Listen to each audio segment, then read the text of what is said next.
All right. I'd like to open the meeting at 9:06 and welcome everybody today. Can I have a mover on the minutes of the special meeting on the 13th of August, please? Councillor Hancock. I move that the minutes of the special meeting held on 13th of August 2024 be confirmed. Seconder, Councillor Brumpton. All those in favour? 9-0.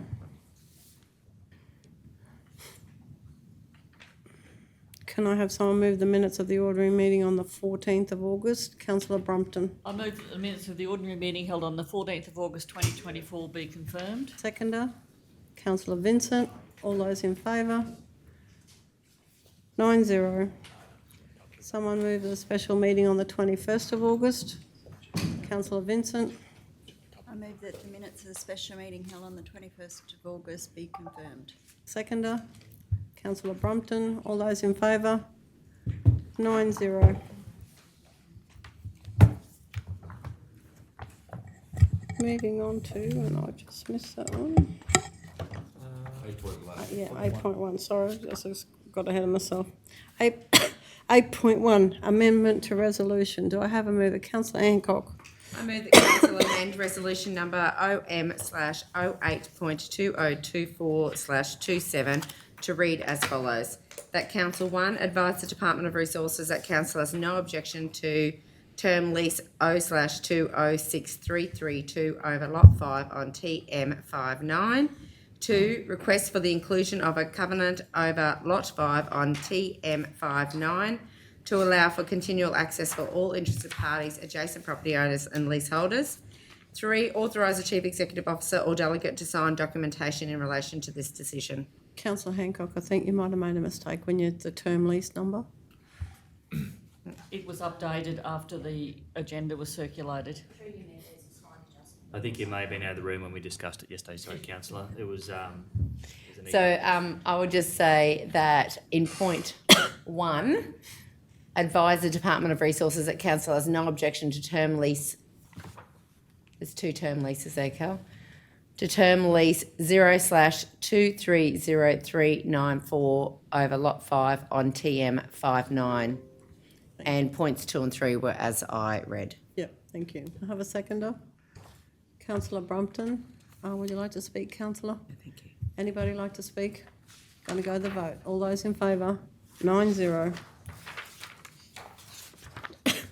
10.1, Maranoa Local Disaster Management Group, LDMG, appointment of executive positions. Councillor Neil. I'll move that Council 1 confirm and update the LDMG executive appointments as follows. Local Disaster Coordinator Cameron Hoffman, Deputy Local Disaster Coordinator Rob Haywood. 2, authorise Councillor Wendy Taylor, LDMG Chair, to formally consult with the Queensland Police Service and District Disaster Coordinator on the above appointments with the view of seeking to formalise their appointments as part of the Maranoa Local Disaster Management Group. I have a seconder. Councillor Davis. Would you like to speak, Councillor? No, thank you. Anybody like to speak? Going to go to the vote. All those in favour? 9-0. 11.1, Audit Committee, appointment of external members. Councillor Brumpton. I move that Council 1 appoint applicants 2, 5, 6 and 8 as external audit committee members, subject to the successful completion of ongoing interviews and pre-engagement checks. They've occurred. So can we change that? I'll change the motion, sorry. I move that Council 1 appoint applicants 2, 5, 6 and 8 as external audit committee members. 2, appoint applicant 8 as audit committee chair, subject to the, just appoint applicant 8. And 3, note the next audit committee meeting is currently scheduled for 16th of September 2024. Can I just ask, you did the last one yesterday? Yes. In India? Yeah. Yes. Yep, okay. Do I have a seconder? Well, I'm having a second. I've got a question. Mm-hmm. Interviews done? correct. Yep. Background checks done? They've come back here through the chairs. Sorry, yeah, the background checks are completed.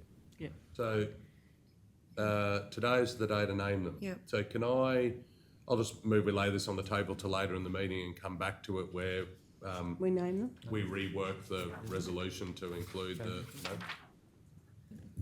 All those in favour? 9-0.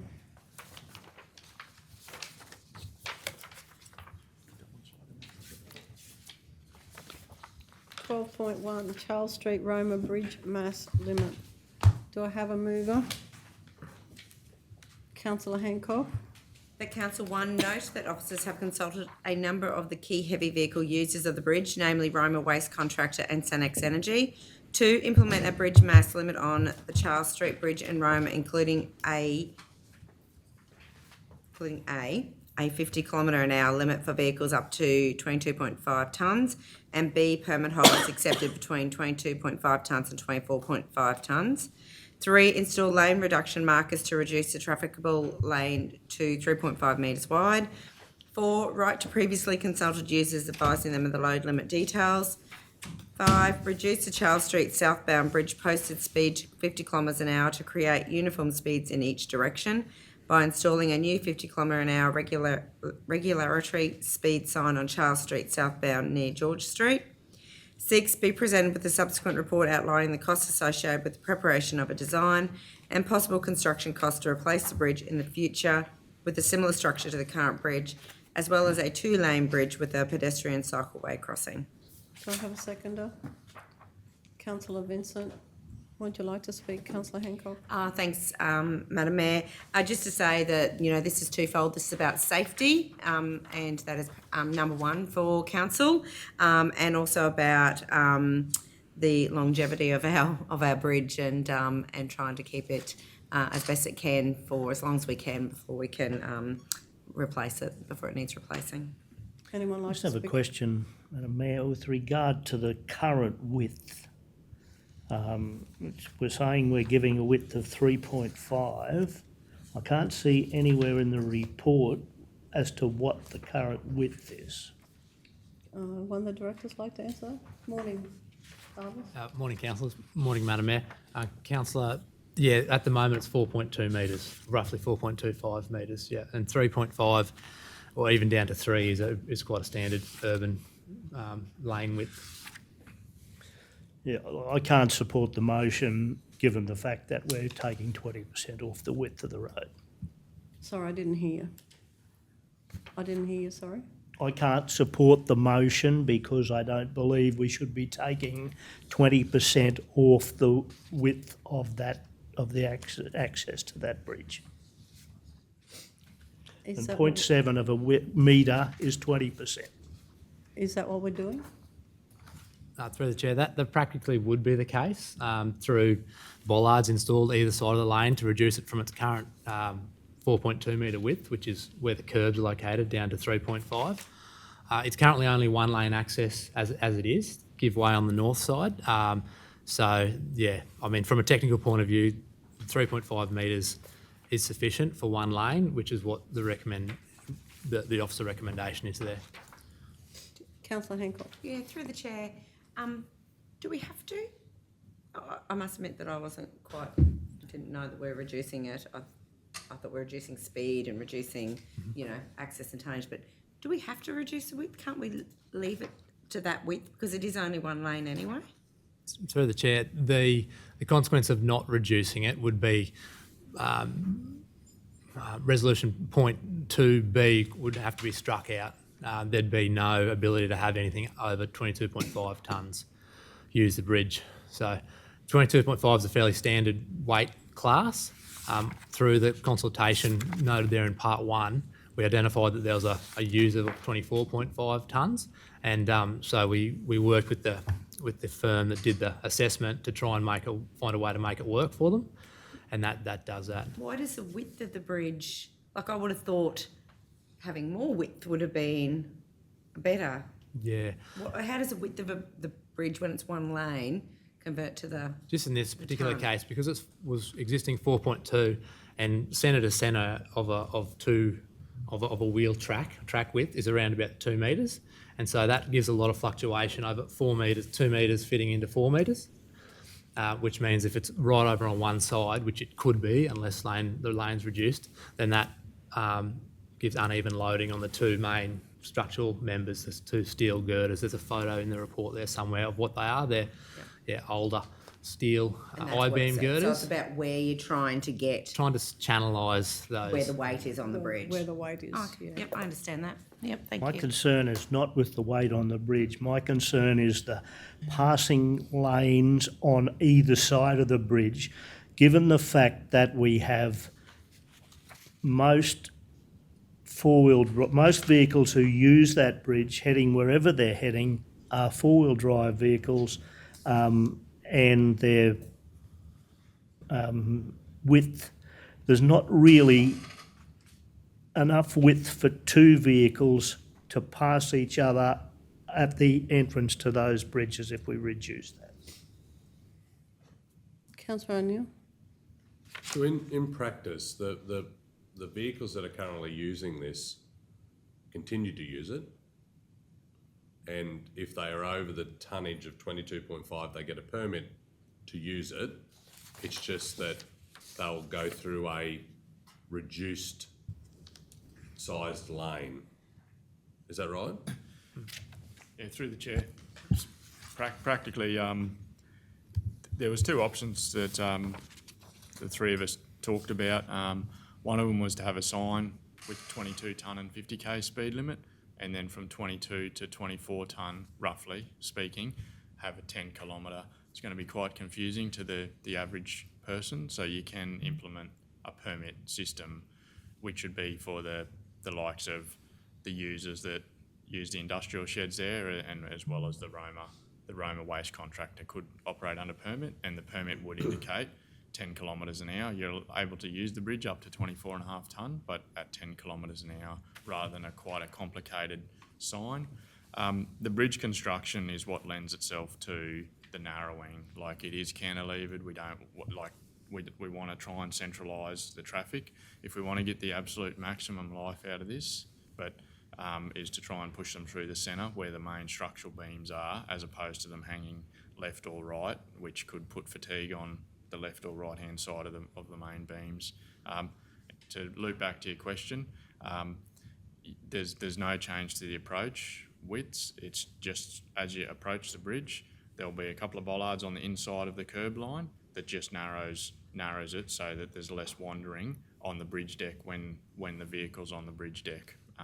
But for everything else, it's exactly the same. It's just a load limit and a width limit. To follow up, if I can, there's already white lines across that bridge. No. No. Concrete. Concrete curbs across the bridge. So will they be just inside that concrete curb? The intent would be to install the bollards on the inside of them curb lines Yeah. to achieve the 3.5, just to reduce that wandering on the bridge deck. I just wondered, is there a mover in a second? You're moving in a second. I just wonder if it's implement a bridge mass, number 2, implement a bridge mass limit on the Charles Street Bridge in Roma, including Full Wool, for a trial period of 3 months, and further consultation be brought back to council. Can I ask a question before I answer that? Yeah. Is there any issues with the approaches now? Can I actually ask Councillor Flynn, because I genuinely want to know, do you think that the approaches now, do you think we need to, while we're doing this, we need to work on that? I think the approaches at the moment are at the minimum level that they need to be. I think that if we take that off those approaches, passing once you've crossed the bridge, like you've got the situation where there's a stopped vehicle at the sign stop, and then you've got to swerve to the right, to avoid that vehicle. Like not far, but if you take another 0.7 of a metre, which is that far, you've got to swerve another 0.7 of a metre. I just think it's dangerous. So we're not taking anything off the approaches. No. We are. No. Putting Only the bollards bridge. there No, Only no, the it's bridge. only on the On bridge. the bridge itself. as you come up to the bridge. No, No. When you look at the photo, It's only on the it's bridge. only on the bridge. It's only literally on the bridge. Can I just, you know them old timber bridges where they had the timber wheel tracks? Just picture that in your mind without them there. Yeah. That's to make them go where you want them to go. That's all it is, isn't it? To keep them on that track, like a railway track, just to keep them on the bearers. Just, yeah. Through the chair, councillor, that's right. Just on the bridge, and yes, there's a small. You'd say there'll be a small taper period of 1 to 2 metres, immediately outside the bridge, but and look, I could have possibly included it in there, in a description of it, but we've got around the 20 or 30 metres currently from the giveaway line on the southern side up to the start of the bridge. So, yeah, there's maybe a metre reduction out of that 20 or 30 metres, but It'd there's be no... hard to go back either way from that because you'd be encroaching on the intersection one way and that dog park turn off going the other way too, I suppose, if you made it, stretched it out. So councillor O'Neill, back to your amendment, you're just asking for a 3-month trial? Yeah, and this come back to council with a report to finalise it, to hear if there is any concerns because of the reduction. And is the 3-month trial, are we asking our staff to generate any data along that, or is it just feedback from the community to ourselves or our staff? Well, we consulted with key heavy vehicle users. We go back to them, and we'd do some advertising to the general user of that as well, and seek some feedback. Can I ask Through a the question? chair, can I just ask? Yeah. Director Cam, do you see any value in that? Well, not value is not the right word. Do you see any problems with that?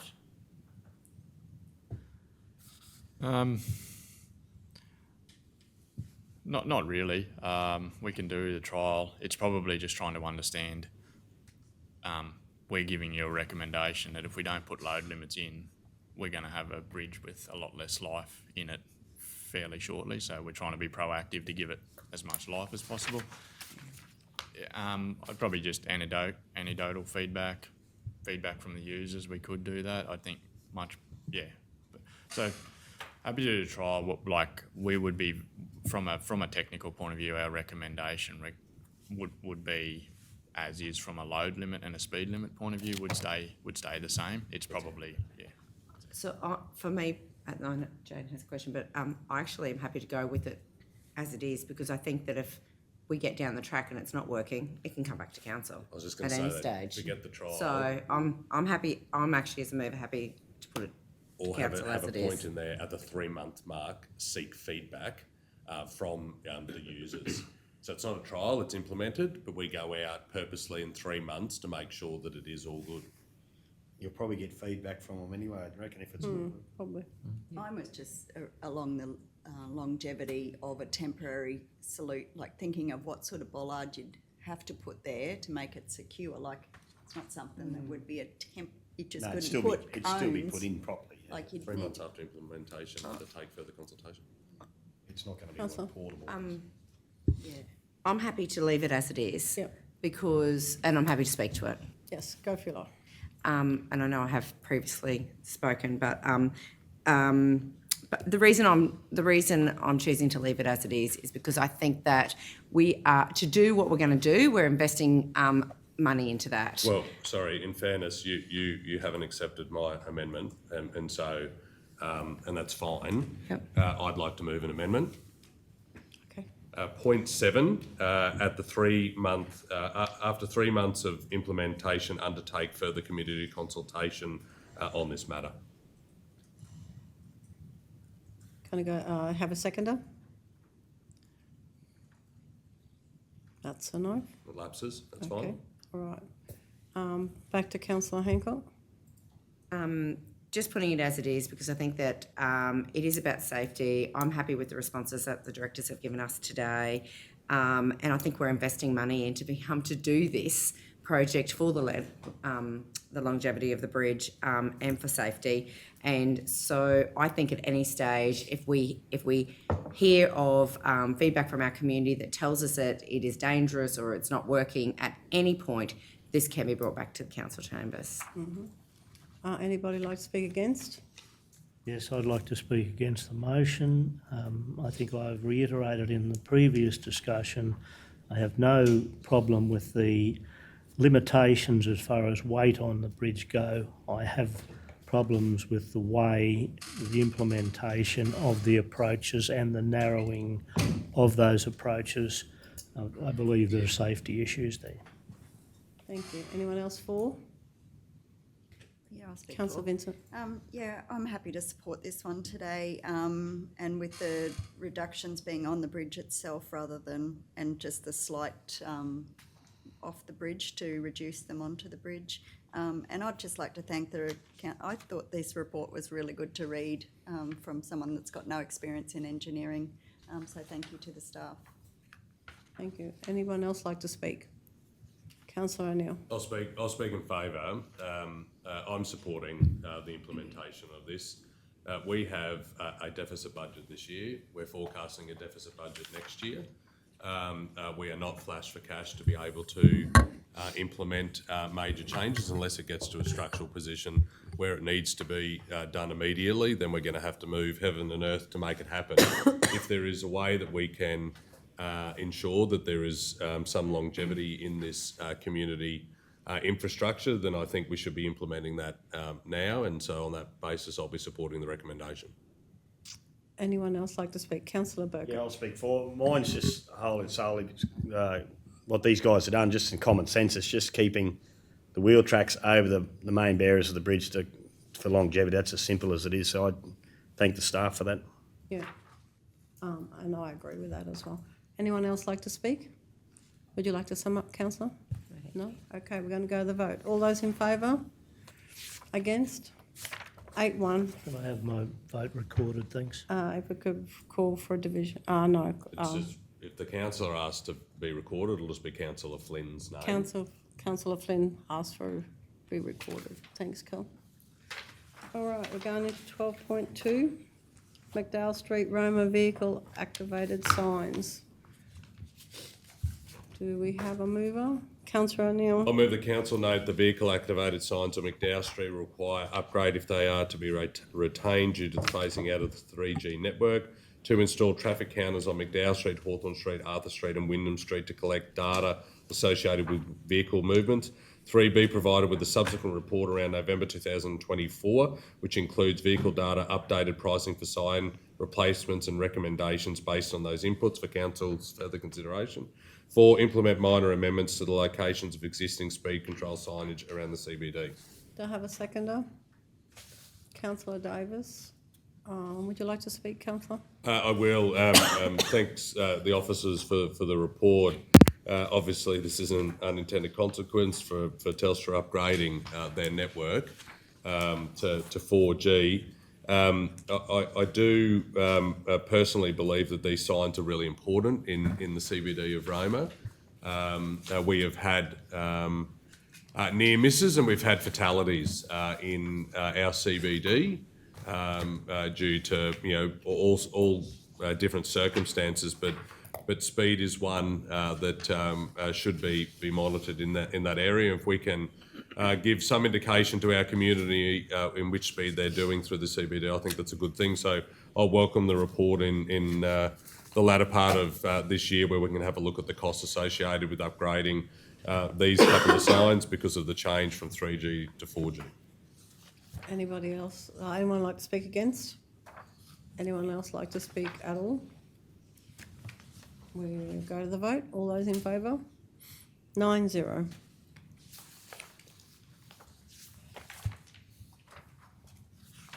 .3 Mount Moffat Road Part B condition and remediation. Councillor Beckett. I'd like to move that Council 1 receive and note the report which provides an update on the condition of Mount Moffat Road, Part B, Womblbank Gap Road, West Grove Road, between Cheney's 55 kilometres and 62 kilometres.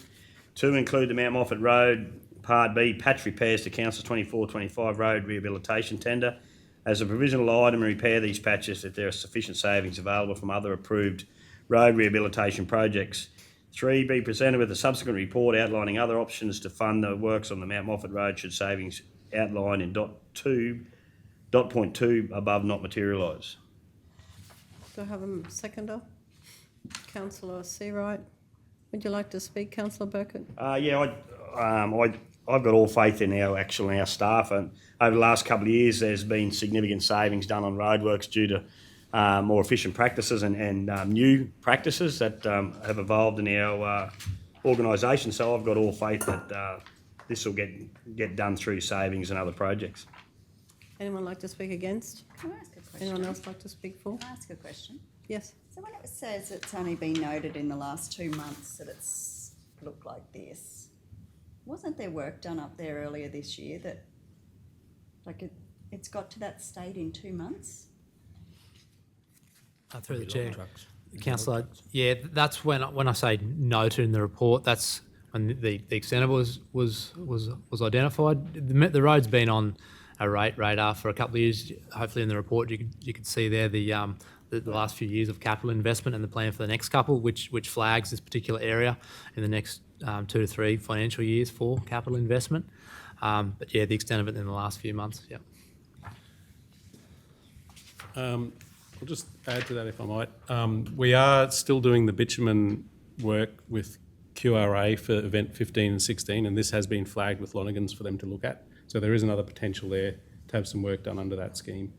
So that just bearing in mind, it has worsened significantly, recently. You're just saying it's been a lot longer than that, Jane. Yeah, it just feels like it's been longer than 2 months. Anybody else like to speak? Councillor Burkett would like to sum up? Nah, good, thanks. All good. Let's go to the vote. All those in favour? 9-0.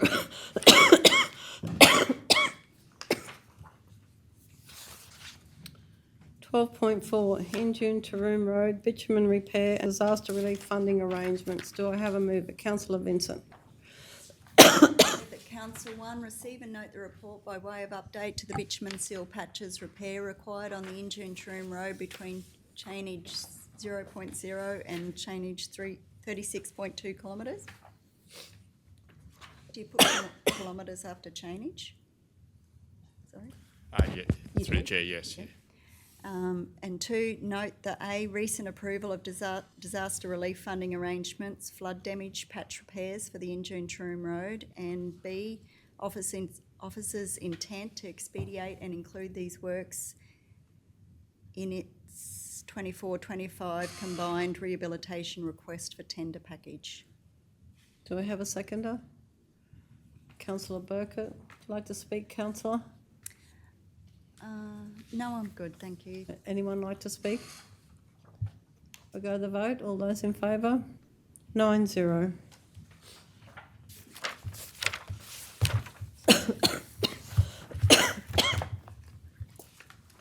.1 PCYC Maranoa future planning.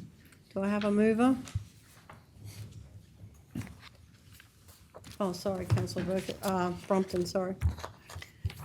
I move that Council 1 congratulates and thanks PCYC Maranoa on securing $1 million in funding for improvements to the Roma Rec Centre.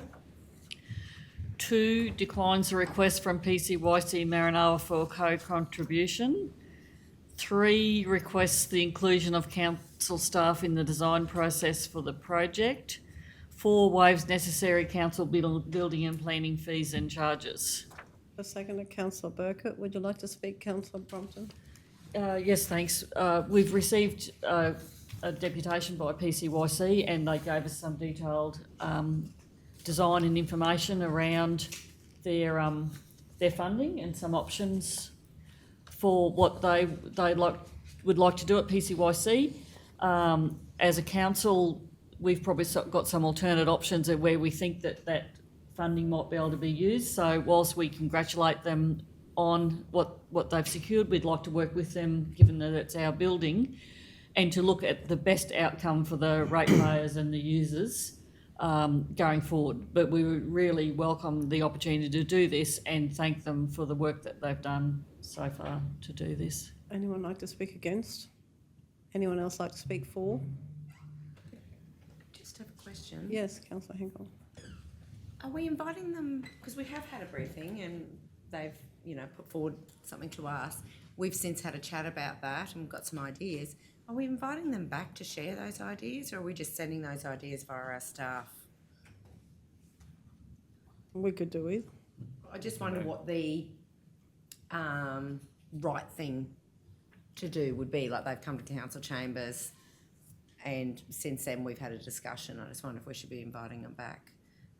Very, very happy for our staff to be involved in the design. I'm just through to you, Councillor, CEO. yeah, obviously the director sort of pointed out a lot of work went in probably into the second option there, which is the co-contribution one. A lot of thought had gone into that, and the feeling was with the staff input there to go back and have a look at that original concept there for that for the $1 million with no contribution, and give us some feedback in there and what possibly could be done in terms of an extension there, and then bring that back to council for input and.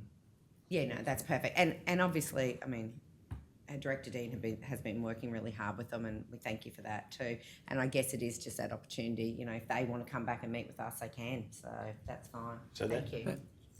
Perhaps, Mayor, if you would like a additional one in there that says to bring back the Proposed design. what the design, for a better word, the design team preferred option, and we come back and talk to you about that. And to be frank, it's a good point you make, Councillor. In some shape or form, it wasn't going to be see you later and next minute you see construction. We would have come back and engaged with you, but I get that.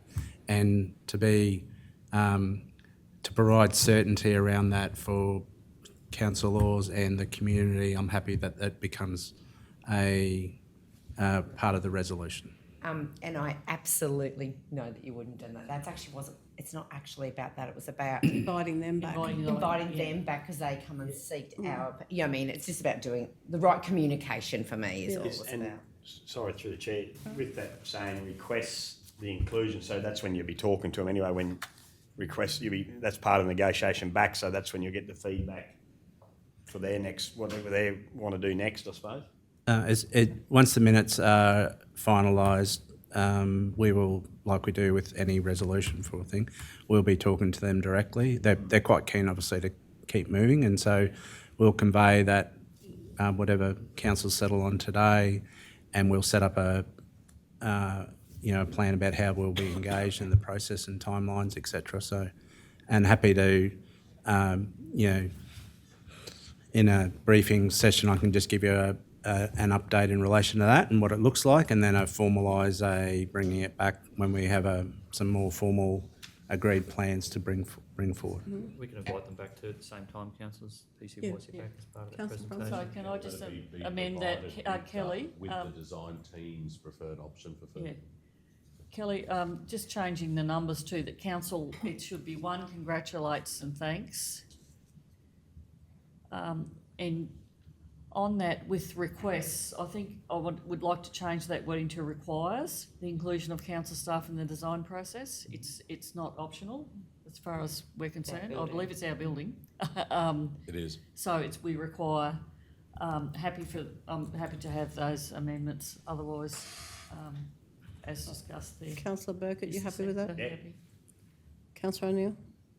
I'm happy to speak to it. Oh, have you spoken? Yes. Yeah, you can speak. Yes, sorry. I'm supportive of this. First and foremost, as the resolution says, thanks very much to PCYC for obviously securing significant money into what is a community-owned and run facility, albeit leased to PCYC.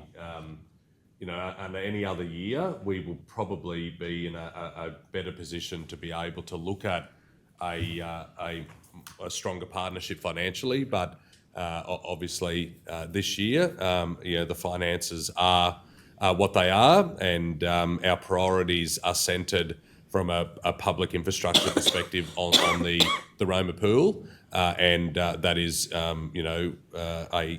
number one priority for council. And so, while it's disappointing we can't partner, we should very much acknowledge the support of PCYC in being able to get that grant from the state to invest in the facility here. I do think there is a good outcome to be had with working with PCYC to get what they want. And expand the footprint of the building to accommodate a much larger gym. I think that is the direction that council should be going in respect to working with PCYC, and over time we can have a look at other areas where we may be able to partner together or go it alone as a council to further improve the facility. But this is I think this is a really good outcome for our community and welcome the design coming back to the chamber so we can further progress this in the time that they're required to spend the money. Anyone else like to speak? Councillor Hancock. Yeah, I too just would like to acknowledge PCYC for the initiative that they've shown to go out and get a grant to enhance a facility in our community. I just think that is fantastic. Same as Councillor O'Neill, we'd love to have partnered with them, but at the moment our focus actually has to be on the facilities that we already have that we're not keeping up. You know, we don't have the money to keep up with our own asset management rather than adding to it.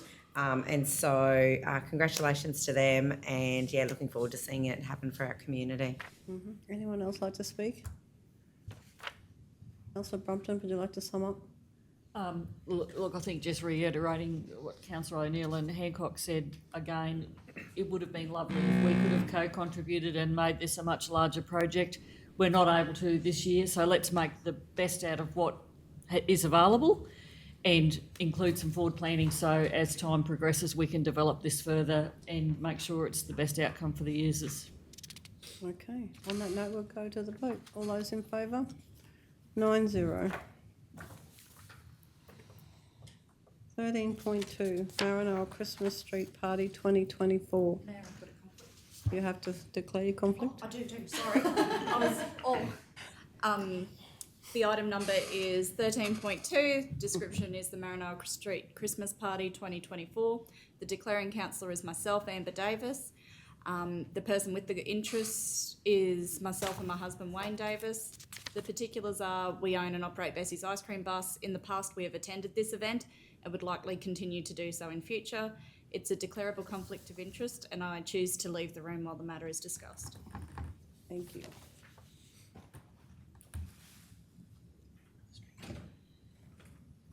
Councillor Davis has left the room. Councillor O'Neill. I'm happy to move, but before I do, I'm just so I can deal with point number 5. Who's interested in being on the organising committee? I'm happy to. Councillor Hancock? Need how many do you need? Can be all of us if we wanted to, but Councillor Vincent, you're interested? They usually have a meeting like at 7:30 on a Thursday morning every now and again. Okay. What's that, right? 7 o'clock. Once, Georgie, is it once a month you usually have a meeting or? Excuse me, through you, Mayor. Usually every fortnight we do, and then as it gets closer, weekly. Yeah. We might be able to flip it though. Yeah. It doesn't have to be in the morning. It can be in the evening. Might be in the evening. Yeah, it will be Any difference? after work, yeah. Well, I could, if it's early. It's whoever wants to be involved, right? Do you want to be involved? They're happy to have as many as they can possibly get. And Getting jobs. Because you get jobs. If you know when, like the invitation's going to be put out to the councillors, you can just pop in, like if you want to, if you're in town or you're not, And on the day of the street party, there'll be jobs available as well. More than enough. So if you don't want to dedicate your time in the lead up to it, there's jobs on the day. That is. I'm I've there. got, I'm a great Indian. I've got a bit of an idea. I'll move the Council 1 host the 2024 Maranoa Christmas Street Party on Thursday the 5th of December 2024. 2, approve McDowell Street to be closed from Hawthorn Street to Charles Street from 2:30pm to 10pm on Thursday the 5th of December 2024. 3, seek additional sponsorship opportunities for the 2024 Maranoa Christmas Street Party. 4, authorise the Chief Executive Officer or Delegate to sign funding applications and or funding agreements relative to the 2024 Maranoa Christmas Street Party as applicable. 5, form an organising committee comprising of council representatives to include Councillor Hancock, Councillor Vincent, Councillor Brompton, and I'm happy to be involved as well. Councillor O'Neill. Anyone else? I'll just pop in if I can. Councillor Seawright, the Mayor will just pop in. I'll work on the night though. That's a given.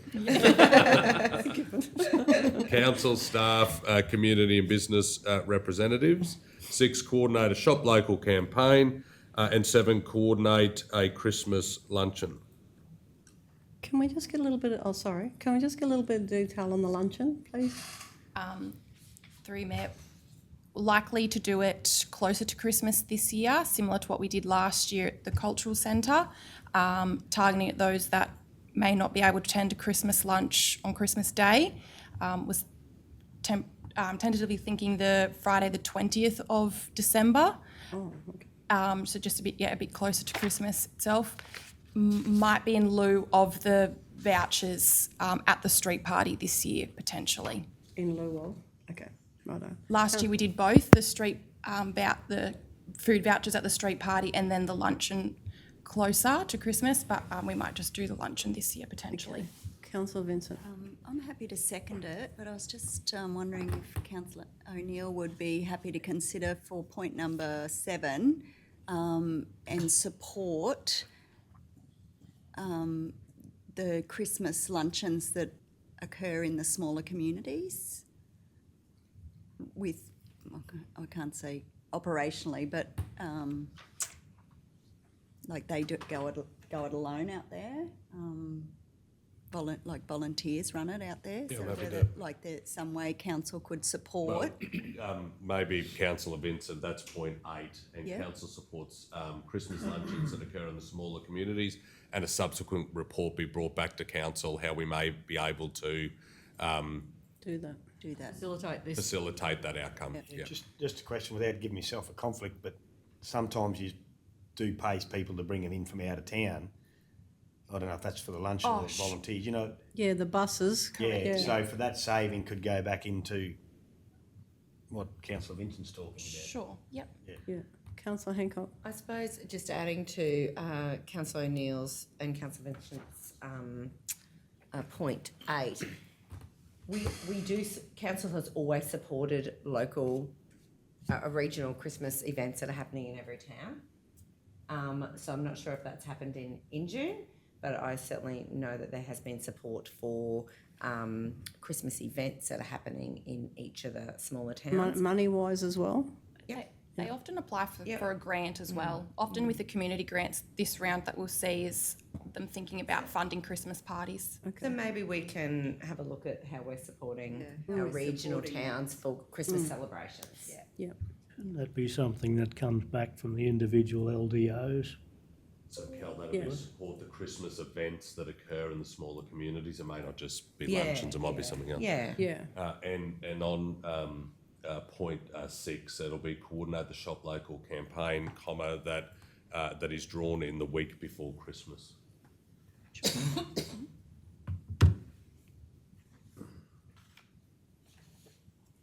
Did we have a seconder for this?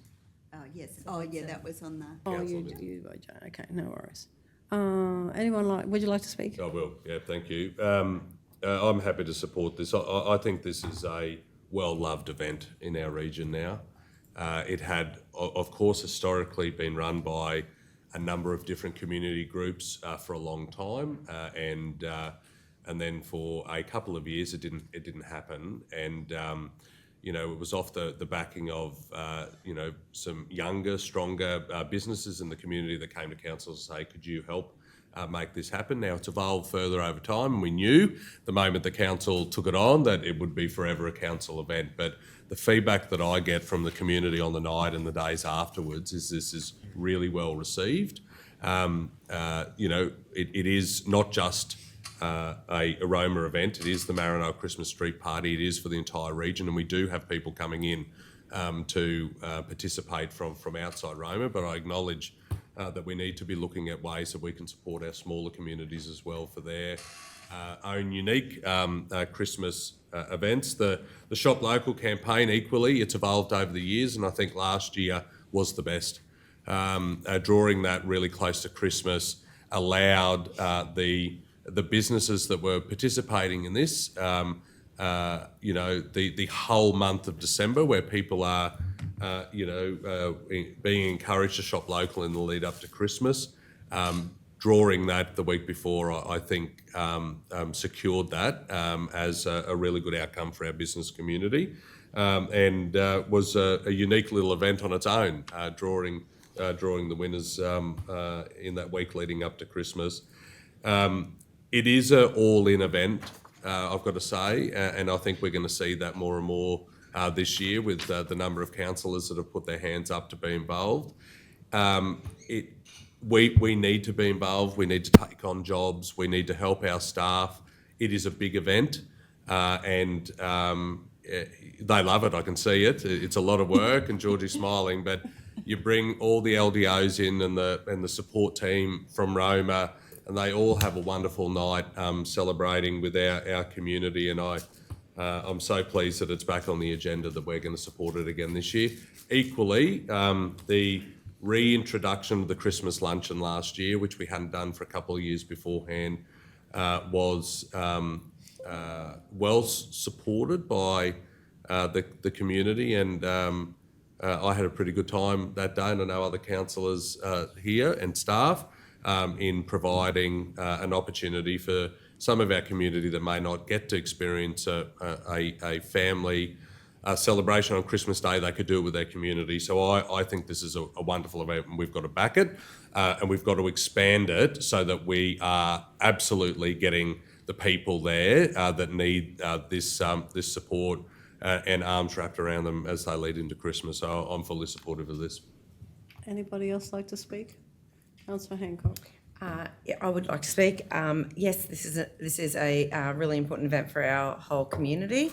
I just want to acknowledge that we've had feedback about this event over many years, and we have taken on feedback from the community. You know, we've shortened it, we've changed some things.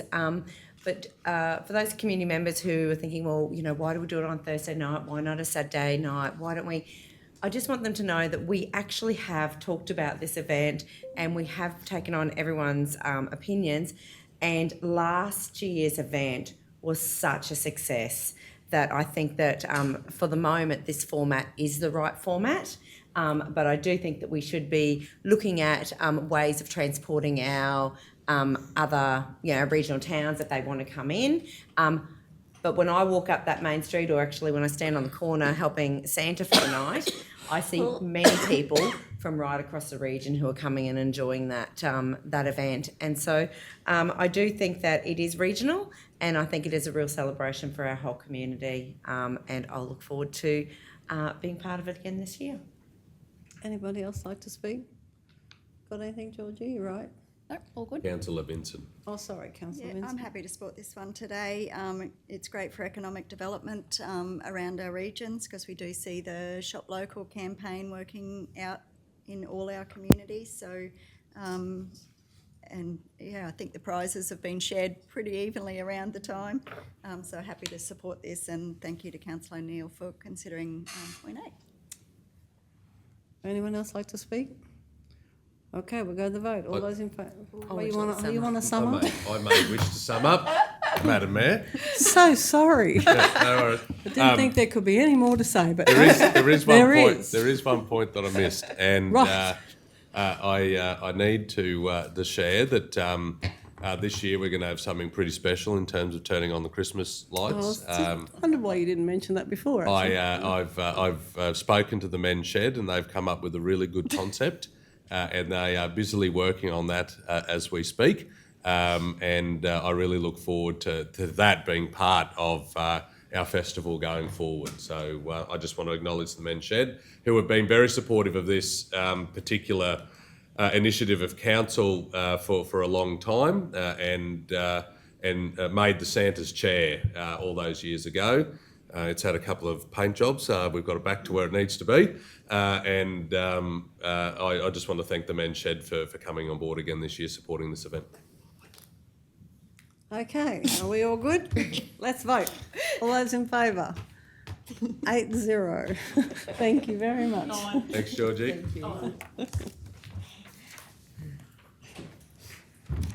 We're going to put him on a word thing next time. That's not in the standing orders, mate. But it could be. Councillor Davis is back in the room. Okay, we're going to 13.3, Maranoa Road Grid Safety Project. Do I have a mover? Councillor Hancock. I move that we lay this on the table for further information. I have a And seconder. to come back to a briefing. Come back to a briefing. We have a seconder. You don't need a Don't second. need a seconder. All those in favour? 9-0. Did you vote, Councillor Burkett? Yeah. 9-0.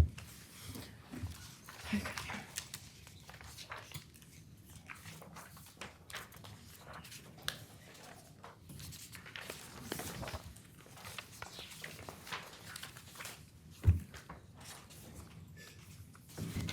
Up to 14.1.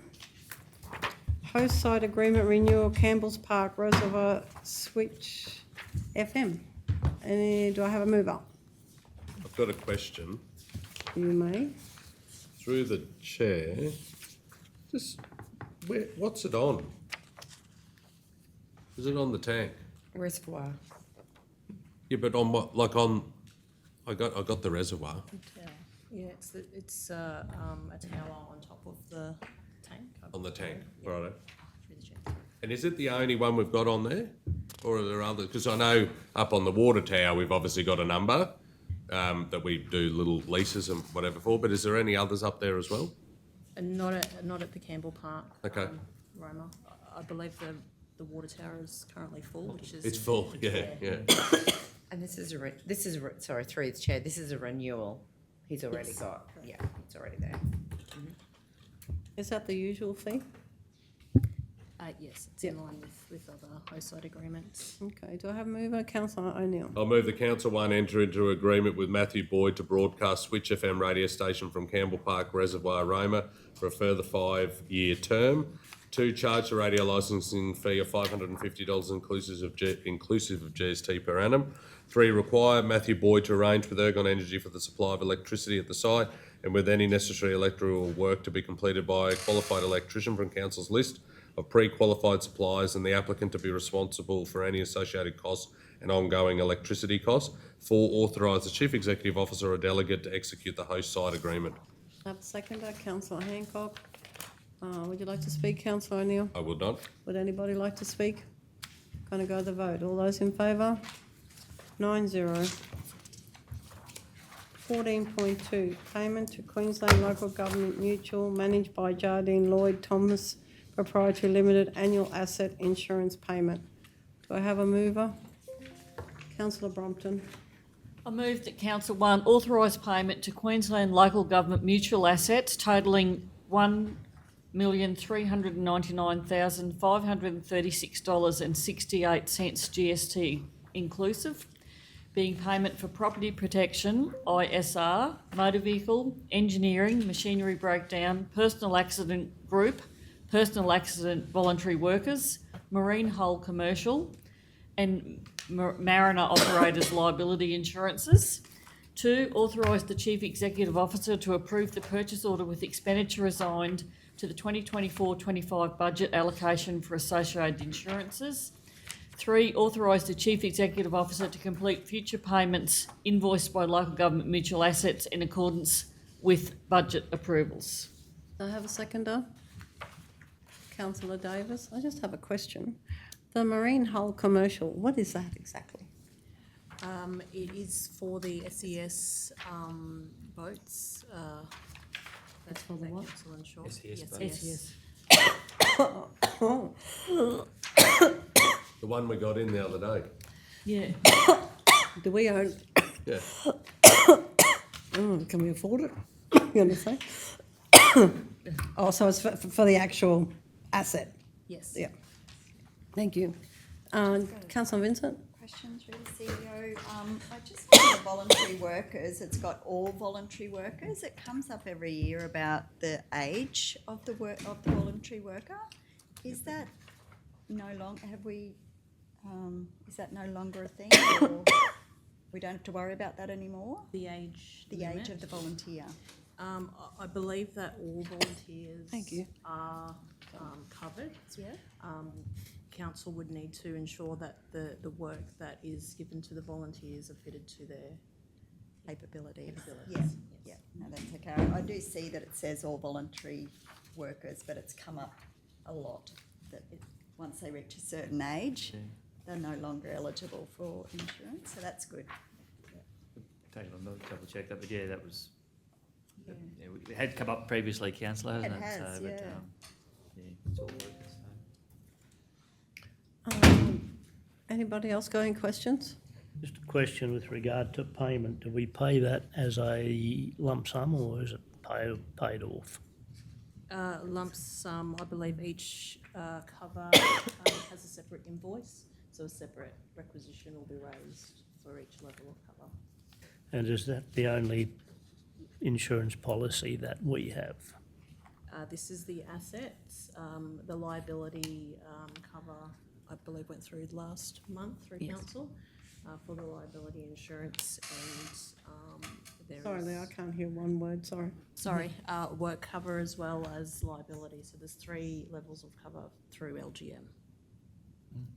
So, Does that mean we have 3 policies, just one policy? so we got, so you got LGW, Jardine Lloyd Thompson, so you've got, this is just for your assets, and you have your public liability one, which they came through Has last been month. So yeah, so 3 policies. All I'm trying to find out is what's our total insurance bill? Yeah, I can bring that back to you. As I said, it's facilities normally look after the asset one, but I can send through all 3 to councillors. So you get the total. Yep, we can get that. It's not pretty, is that It's so? significant, I know It's that. very, Yeah. it's very large. Yeah. Councillor Brumpton, did you want to speak? Sorry. No, apart from, well, I will, sorry, Mayor Taylor. I mean, obviously insurance is a very important thing that we have to do. I mean, these are very costly things, and I think, following on from Councillor Flynn, I know we're going to be looking at our materials and services budget anyway, and I know this comes from the materials and services budget, so it'll be interesting to see what the full cost to council is of our insurances, but also recognising that in the litigious society we are, and in terms of protecting our assets, liabilities and our risks, that insurance is a very important thing that council must do. Anyone like to speak against? 4? Ready to go to the vote? All those in favour? 9-0.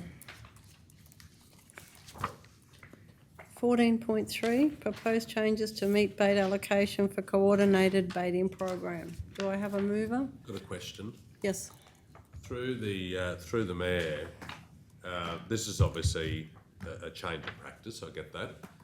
I can't see here though where if a landowner wishes to do more than what would be allocated per their acreage size, that they have the ability to work with council to pay for additional baits.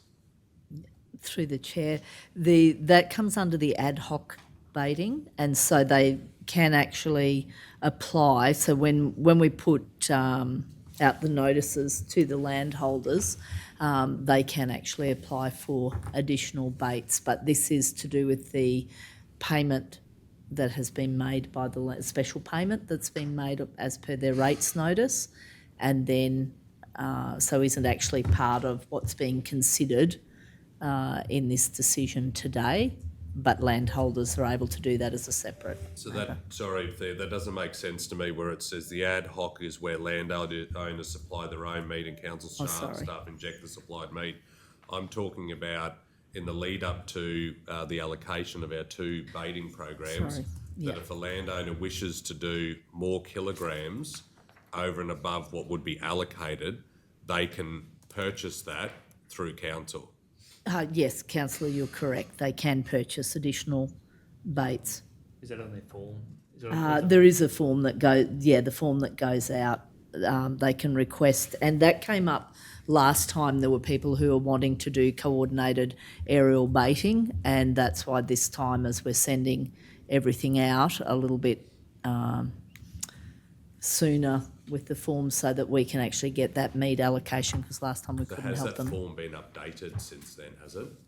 I believe that's what the officers have been working on. I can just call. I just wonder, Mayor, I'll move this lays on the table to later in the meeting for those forms to be circulated to council, because I think this would be the time to amend the resolution to reflect council's wishes if they haven't been updated. Because there may be a point too, like, you know, as I said, the second point there, that allowance be made for additional purchase of bait.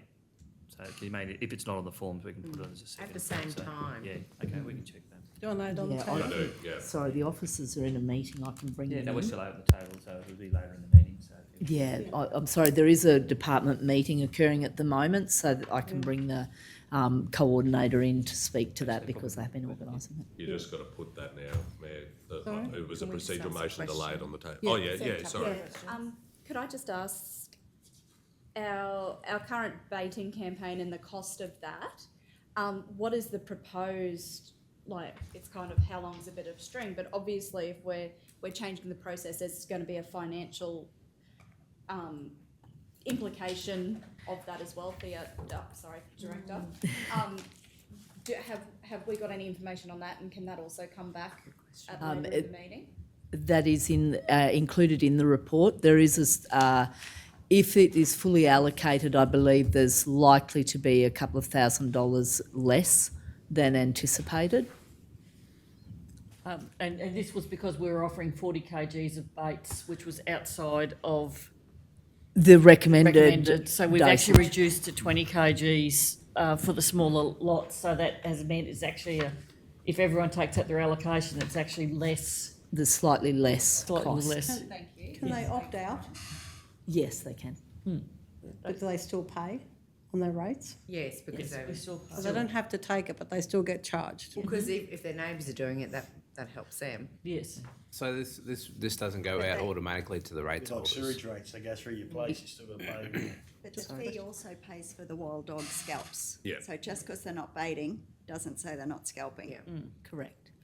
And acknowledging Councillor O'Neill has laid this on the table, but just we were out and about yesterday and we just had a bit of feedback, and there's just something not quite working with our process of they fill the form out when they get out on site. Their forms aren't there and their baits aren't there. They still get the baits because you have extra, but there's just something going on with that process from when the forms go in to And when the Councillor, landowner goes out. that was referring to what happened in the last round of baiting. It's been Correct. It's There been happening more than Ongoing once. every time. This person gets baits every time when they get out there, One person. that they don't have. It wasn't. They don't have the It forms. was two, yeah, it Yes. was, No, but what I'm getting is it's the same person each time, Yeah. not randomly different. it's the Yumamarran area, if you look at Okay. where we put baits out for And Yumamarran. the CEO was there, so he might be able to help you with Yeah. that. Just wanted to acknowledge that there's a bit of a process, bit of a breakdown But of if process. there's a one person, it might be misinformation on the form that they're not getting back. It's happening all the time. And just on that too, there was questions about notification. Some people say they get notified every time and some don't. So do all ratepayers who are eligible, should they be getting an email to say that the coordinated baiting program's available? There was some feedback about that as well. There is basically there is a mail merge that is done. So all of the people who've made those payments, as I understand the process is that is all sent out to them at the same time and then received back. So there may be some issues with people, perhaps it's going to their junk mail or there's some thing like that. And I know that the officers have been doing quite a lot of work, having some workshops, and they had workshops, or not so much workshops, but sort of feedback days and working with the landholders because they identified that there were some gaps in the processes and things weren't going as smoothly as they should have, or perhaps been as well coordinated in the past. So they have made a very big effort to try to improve those processes this time around. So they will then do another round of feedback to see how that went. And so there should be much more follow-up in future with the team now, because the team has changed basically how they're coordinated and structured with everything. But they will be very interested in the feedback and addressing those issues. And I think they're also seeking to publicise the campaign in other areas, so people might go, oh, I haven't received the email, and if they don't think to look in their junk email, they might at least then reach out to council and say, I haven't received a form, and so we're trying to make sure we get across those processes. Sure. Thank you for the feedback, and I will pass that on to the officers. Right, it's going to lay it on the table till we get the forms. All those in favour? 9-0. Up to Neil. So we have a late. What is it?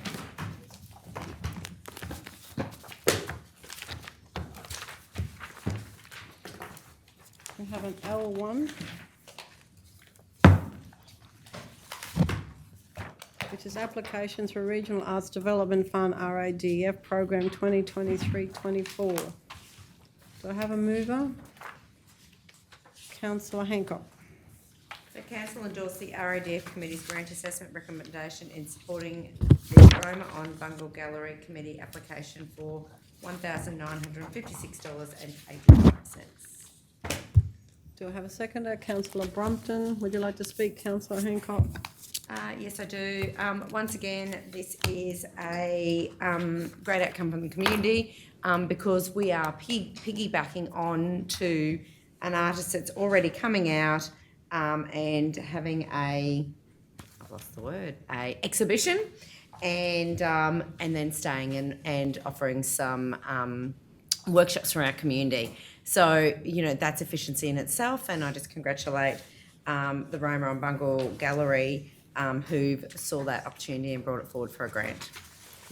Anyone else like to speak?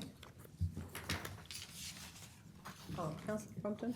It was exciting to be on my first panel as a member now of the committee, and to see an applicant from a worthy area, and again, it's more opportunities for arts for our community, so it's great. Good little committee, isn't it? Yeah, yes. nice. Anyone else like to speak? Did you want to speak? Sorry, Councillor? No, okay. Let's go to the vote. All those in favour? 9-0. Someone like to move, we're going to closed? Any conflicts first? Oh, yes, we could do conflicts first, that'd be a good idea. Who's got a conflict? Well, Councillor Perkins said the conflicts will take us to Smoko. One. Okay, we're going to start with Councillor Vincent. So I'd like to make a declaration of interest on item C.6, the Department of Resources conversion to freehold lot 11 on DL 450. The declaring councillor is myself, Jane Vincent. The family member is Tanya Maudsley. Particulars of interest, Tanya is mentioned in the report with an interest in the matter and is declarable conflict of interest, and I will leave the room while the matter is discussed and voted on. Sorry, mine doesn't say that. Mine says like 16.1 and 16.2. Yeah, on the white paper, Sorry? on the agenda, we had to go back to the agenda. On the white agenda. Oh, Yeah, so okay. there was a bit of a... It should be C, item C. It should be, okay, righto. What number were you, the second first one? 6? C.6, the Department of Resources conversion to freehold, same one. Item C.7, Department of Resources conversion to freehold, lot 49 on WV10, is it 65? Declaring councillor Jane Vincent. Person with the interest is my brother Glenn Humphreys. Glenn is mentioned in the report with an interest in the matter.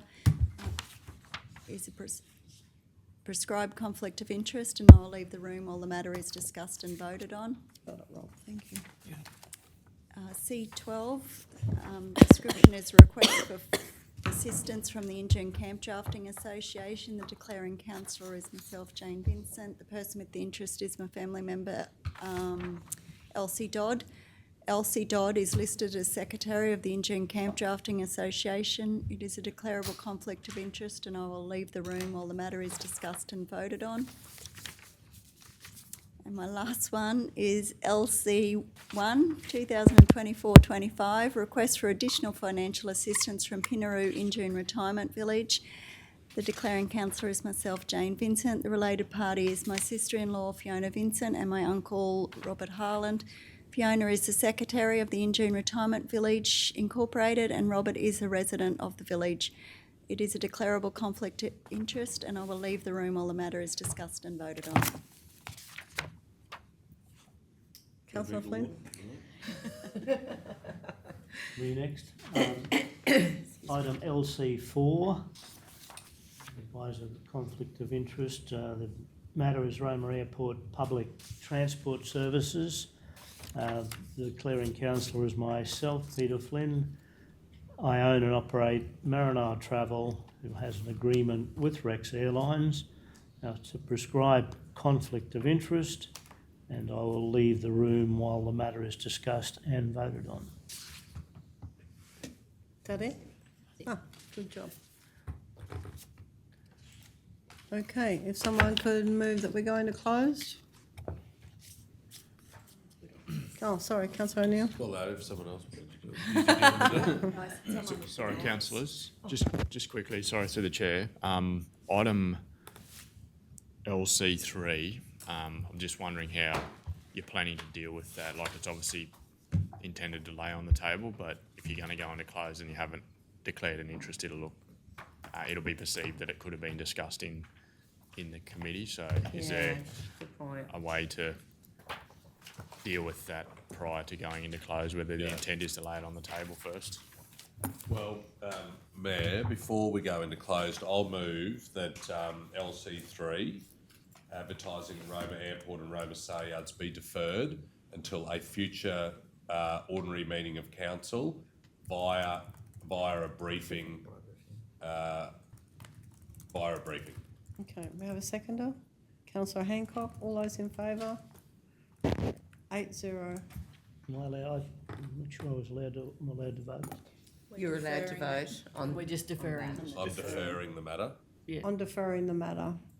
But it's still the matter. No, the matter is that we're deferring. We're not discussing that matter. The matter is we're deferring an item on the agenda. Do you want to vote, Pete? I'm in favour, but I'm just... 9-0.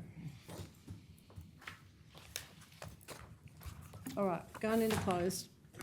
Councillor O'Neill. I'll move that in accordance with the provisions of section 254J3 of the Local Government Regulation 2012, the council resolved to close the meeting to the public to discuss confidential items that its councillors consider as necessary to close the meeting. In accordance with section 254J5 of the Local Government Regulation 2012, the following table provides matters to be discussed and an overview of what is to be discussed while the meeting is closed. C1, Department of Resources lease renewal lot 90 on Crown Plan DL320. C2, Department of Resources renewal of lease lot 3 on Crown Plan TM9 reserved for camping and water purposes. C3, Department of Resources lease renewal lot 117 on WV 894 reserved for gravel purposes. C4, Department of Resources lease renewal lot 29 on WV 1852 reserved for camping, water and road purposes. C5, Department of Resources lease renewal lot 18 on SP 110483 reserved for camping and water purposes. C6, Department of Resources conversion to freehold lot 11 on DL 450. C7, Department of Resources conversion to freehold lot 49 on WV 1065. C8, Department of Resources conversion to freehold lot 9 AB 191. C9, Department of Resources conversion to freehold lot 70 on EG 192. C10, Department of Resources request for use property purchase lot 15 WV 102. C11, application for funding under Regional Precincts and Partnership Program RPP. C12, request for assistance in June Camp Drafting Association. LC1, 24-25, request for additional financial assistance Pinaroo in June Retirement Village. LC2, Roma Sayards Memorial Wall nominations. LC3, advertising Roma Airport and... Sorry, that's been removed. Or deferred. LC4, Roma Airport regular public transport services update.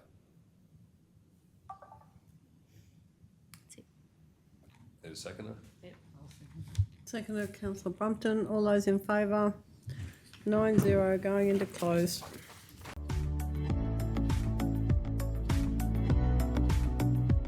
Panel members. Councillor Brumpton. I move that Council 1 appoint applicants Mark Huntley, Rupert Hayward, Sue Ironside and William Fellows as external audit committee members.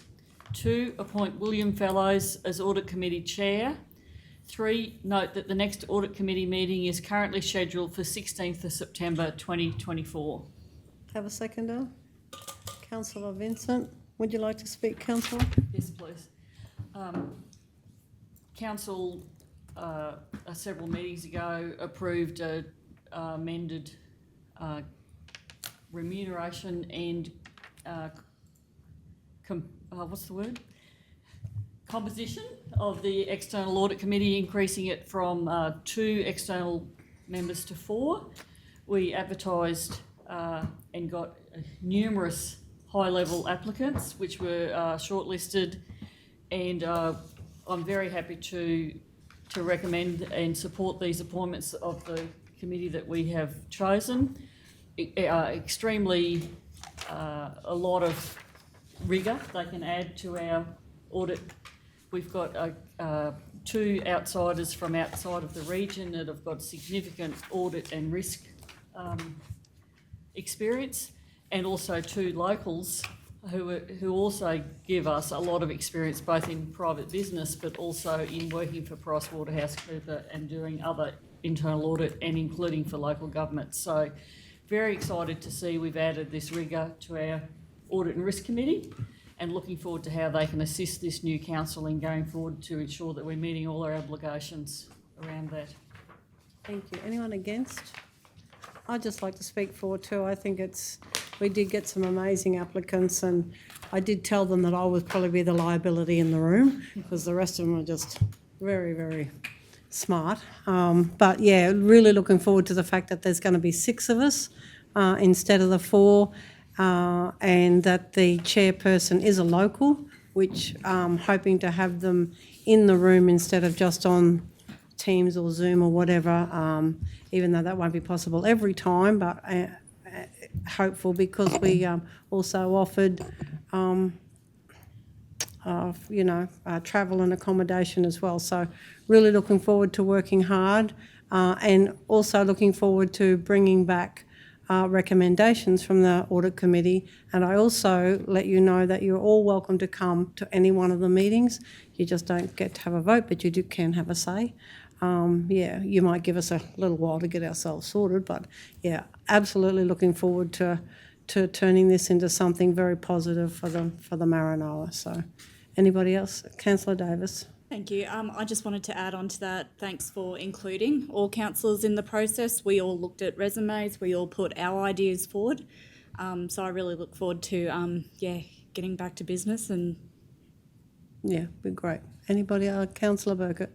I'd just like to wish all the new committee all the best and just acknowledge the previous terms Audit Committee too. So yeah, but looking forward to the new committee starting. Councillor O'Neill. Thanks very much, Mayor.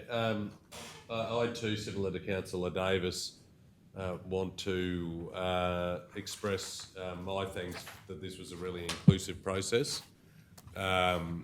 Pleasingly, we were able to consider a number of very good applicants for this role, important role that the Audit Committee plays. Going back to 6 members is in line with the Audit Committee that I remember when I first got elected to council in 2012. And it's an Audit Committee that is, by majority, dominated by external people to Maranoa Regional Council. And that can only be a positive step for us.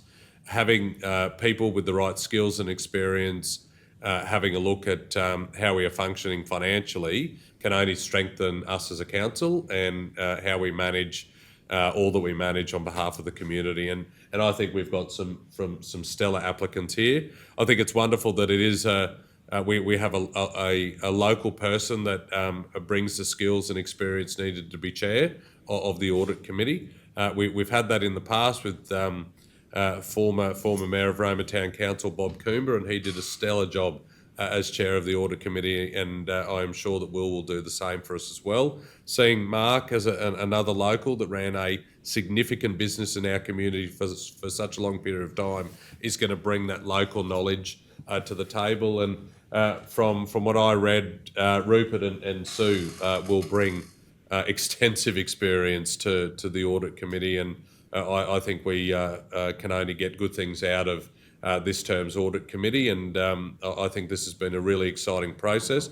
Obviously, we made some changes from how it was structured previously in terms of number, but also recognising that we've got to be competitive in what we offer in terms of remuneration to attract people has meant that we are more attractive as a council in getting people applying to be on our Audit Committee. So I think all round this is a really good outcome, and I look forward to attending a meeting into the future.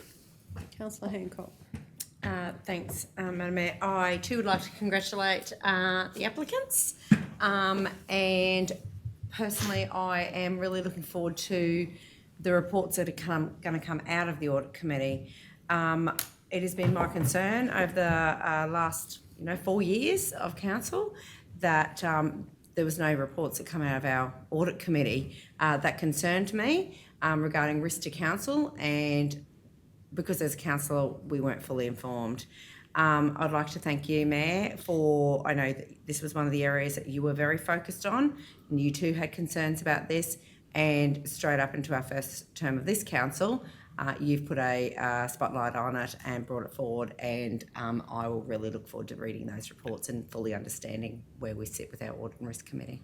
Thank you. Councillor Vincent? Yeah, just as an incoming councillor, probably watching on from the outside in the last term of council, and the concern that the numbers were a little bit more internal than external. So it's good to see that we've been able to increase the attraction to that role, to get more external eyes over our books. We've got nothing to hide. We're here to be open and transparent, and we're here for the ratepayers to ensure that what we're doing is the right thing to be doing. So I'm happy to support these guys. They're very well, got so much experience. Thank you. Anyone else like to speak? Would you like to sum up, Councillor Brompton? I don't think so. All good. Let's go to the vote. All those in favour? 9-0. Going on to 14.3. Were we waiting for something there? No, we got it. Or did we? Oh, There's a presentation, just the officer came in. On the board. Yeah, and the forms on your email. oh yeah, I've got it. Okay. 14.3. Proposed changes to meat bait allocation for coordinated baiting program. Councillor Seawright. I move that council approve the allocation of meat baits based on property size for the coordinated baiting program as follows: 20 kilograms per eligible rates notice, 80 to 999 hectares; 40 kilograms per eligible rates notice, 1,000 to 4,999 hectares; 60 kilograms per eligible rates notices, 5,000 to 19,999 hectares; 80 kilos per eligible rates notice, 20,000 to 49,999 hectares; 120 kilograms per eligible rates notices, 50,000 to 99,999 hectares; and 140 kilos per eligible rates notices greater than 100,000 hectares. 2. Implement a process and update relevant documentation to accommodate the purchase of additional baits by landholders as part of the coordinated baiting program. Have a seconder. Councillor Davis, just for a really quick question, sorry. Director, is that per rates notice, like 10,000, 100,000 hectares, or is that just one rates notice? Per that property rates notice, Yeah, yes. yeah, so that's just Yes, one rates. It's not one person with 4 rates notices, no, that adds up to that, no. It's as per they've made the payment, as per their Yeah, rates per their notice. rates notice, yep, okay, thank you. Councillor Seawright, would you like to speak? Yes, I would. Thank you. This issue has been raised quite a few times by residents of the Maranoa in regards to just having a single rates notice and only being able to access 40 kilograms of bait per rates notice. On consultation with just the wild dog baiting program, the rural lands team have actually identified this issue, and as such, they've actually come up with a really good program to accommodate those with larger properties than others. This will help us moving forward, just ensuring we've all got the right amount of baits to spread across our property in regards to legislation based around the 1080 baiting program as well. Thank you. Anyone else like to speak? Councillor Vincent. Yeah, just on this one with the automatic amalgamation of some rates notices, we've seen and heard that they've joined several properties together, so it's they've lost the ability to be able to bait across numerous properties because they've all gone onto one's rates notice. So hopefully this can help out with that as well. I guess that was my question with the rates notices, because if they do amalgamate them, they might have 3 or 4 properties, but it's on the one thing. But yeah. Anyone else like to speak? Councillor Davis? I just wonder if we need to put in there, is this per baiting campaign of it's done twice a year, a director? Is the 20 kilograms for the first one, is that per year or per baiting? Per baiting program, Yeah. councillor.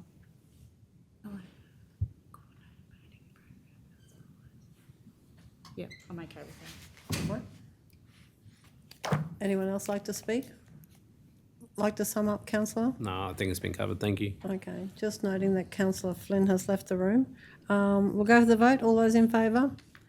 8-0. Can I move on to confidential?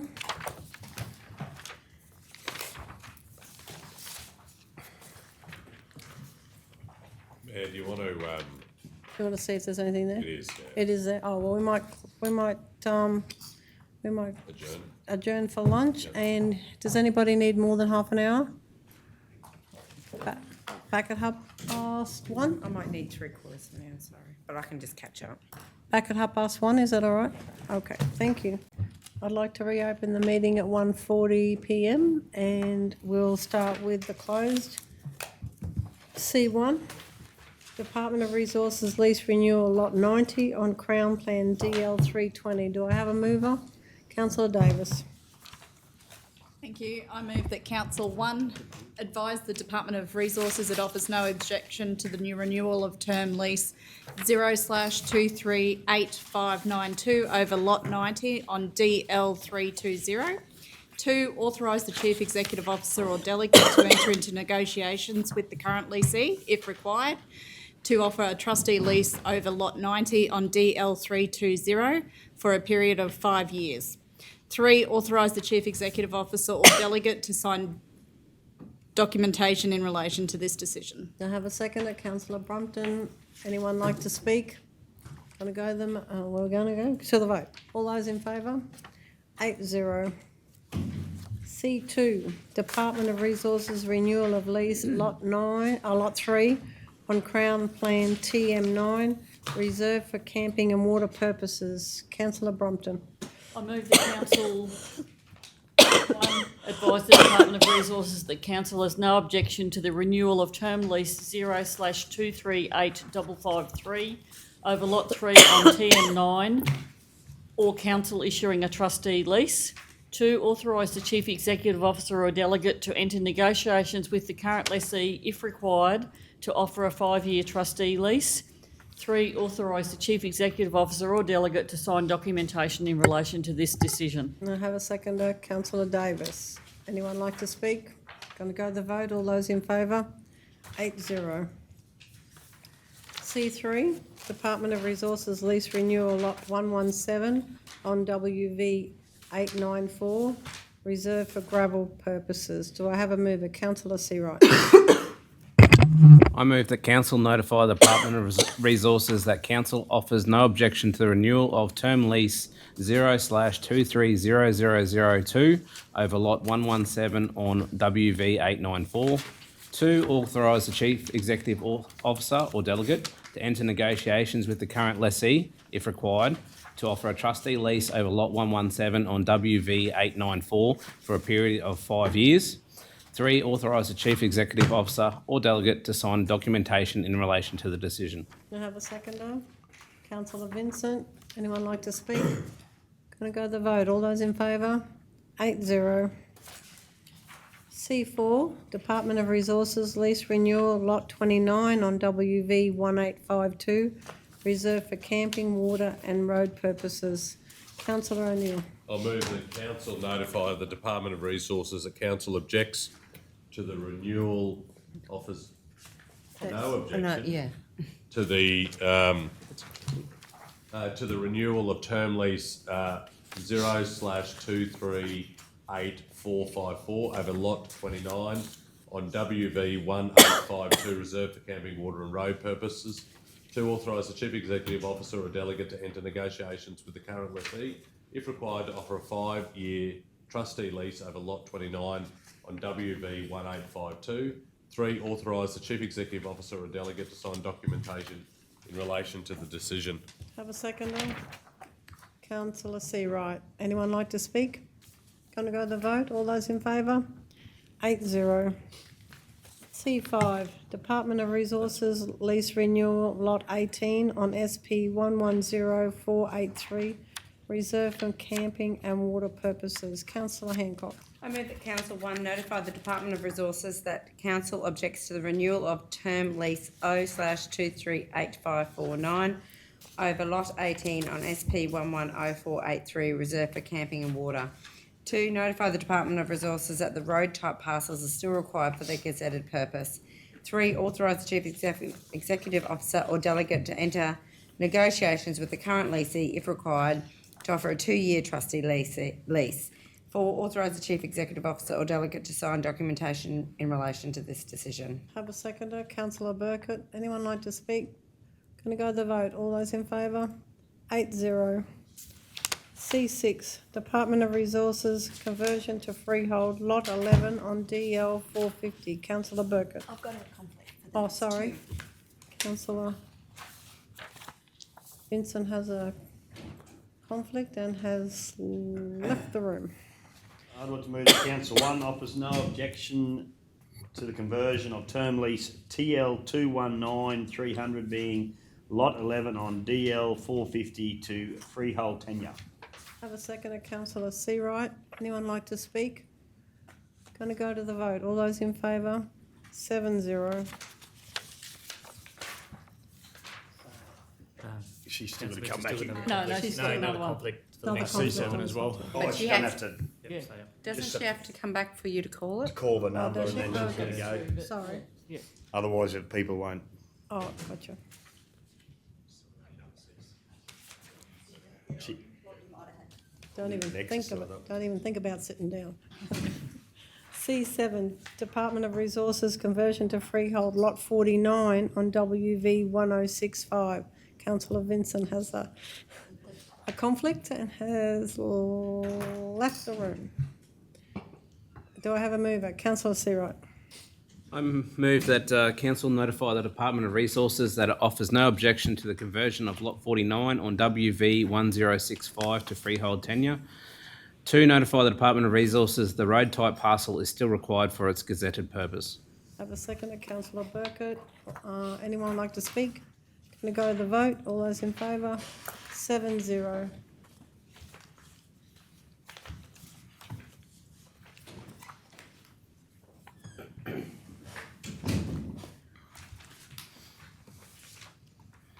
C8, Department of Resources, conversion to freehold, lot 9 on AB 191. Councillor Vincent.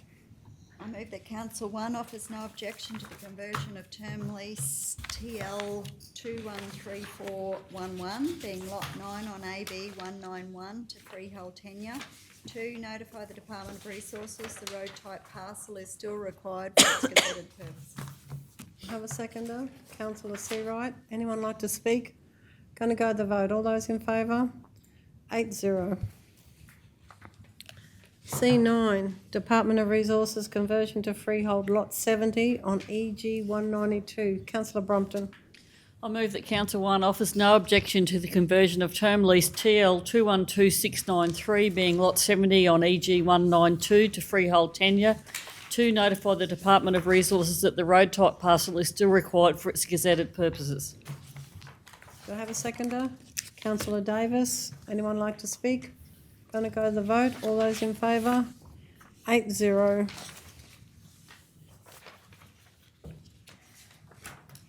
Was that number 10? No, I've lost 10. Hang on a sec. We're at 16.10. I don't have any page numbers on mine. No, we don't either. C10, Department of Resources, request views, property purchase, lot 15 on WT 102. Do I have a mover? Councillor Burkett. Sorry, I've got moved around the table. Which No, we fixed didn't, it. we found the Sorry, information. John. There you go. I move that Council 1 offer no objection to case ID 2021/002805, purchase of lot 15 on WT 102. Do I have a seconder? Councillor Brompton. Anyone like to speak? Going to go to the vote. All those in favour? 8-0. C11, application for funding under Regional Precincts and Partnerships Program RPPP. Councillor O'Neill. I'll move that Council 1 apply for funding for the Roma Denise Spencer Memorial Pool Upgrade Project under Stream 2 of the Australian Government's Regional Precincts and Partnerships Program, and 2, authorise the Chief Executive Officer or delegate to sign funding agreement and any other necessary documentation if successful. Have a seconder, councillor Hancock, would you like I to? just propose Yep. a wording change to that. For the amount specified in the report, we talked about having to, for the funding, to say, apply for funding for the amount specified in the officer's report.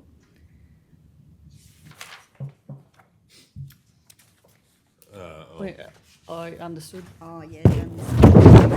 To put it in. It just, I don't think we need to put the amount, we just need to say, apply for funding for the amount specified in the officer's report. That's what was discussed the other day. We said before, it wasn't during the discussion, but. Yeah. Well, I've written it in just. Yes, I've written it too. I'm happy for that to be included at the bottom. Are you happy for that, councillor Hancock? It just says applying for the funding for the project to nominate the project. Do we normally put the amount that we're applying for, Director Cam? Not specifically. It's sort of implied that if the recommendation supported, the details in the report are supported. That's fine. Like, I've got no issue with that. I'm happy with that. I'm happy with Happy with that. that? Okay. Anyone, would you like to speak? Only to say, through you, Mayor, that again, an exciting project for the region, and where we can access support from the state or Commonwealth. In this case, it would be the Commonwealth. We should be pursuing all avenues to do that. This particular project, because of its nature, we firmly believe fits within the requirements of the Regional Precincts and Partnerships program, and would be a solid investment from the Commonwealth Government to partner with local government as well as industry. So happy to support it, and fingers crossed. Anyone else like to speak? We're going to go to the vote. All those in favour? 9-0. C12, request for assistance Injune Camp Drafting Association. Councillor Vincent has declared a conflict and is out of the room. Councillor Brockton. I move that Council 1 receive and note the request from Injune Camp Drafting Association. 2, acknowledge the community benefit provided by the Injune Camp Drafting Association hosting camp draft events in Injune. And 3, not approve the request at this time and write to the Injune Camp Drafting Association encouraging the association to apply for a major grant under the Maranoa Regional Council's Community Grants Program and work with the group to identify other available grants. Have a seconder, councillor Davis. Would you like to speak, councillor Brompton? No, just to acknowledge that we really appreciate what the Injune Camp Drafting Association does do. In our current budget situation, we would prefer the organisation to seek grants before coming to council asking for assistance. So whilst we acknowledge that it's a worthy cause, we would like them to look at other options, and we're willing to assist the association on how to access those grants. Anybody else like to speak? Councillor Hancock. I too would like to just acknowledge the request from the Injune Camp Drafting and what they do for our community. But just for us this year, Council's brought down a $7.5 million deficit budget.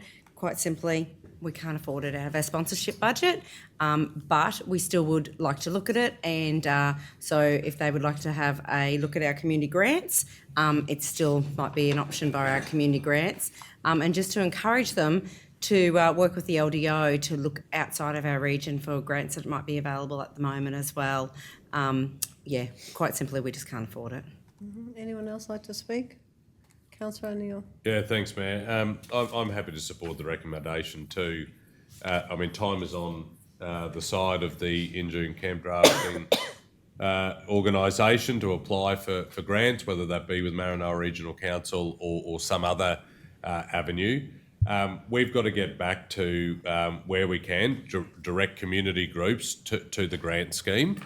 Because it's fair and equitable. It's assessed against other community organisations and grants grant applications that come forward in each particular grant round. So I think this is a positive step to encourage them to apply under our community grants, which is open right now.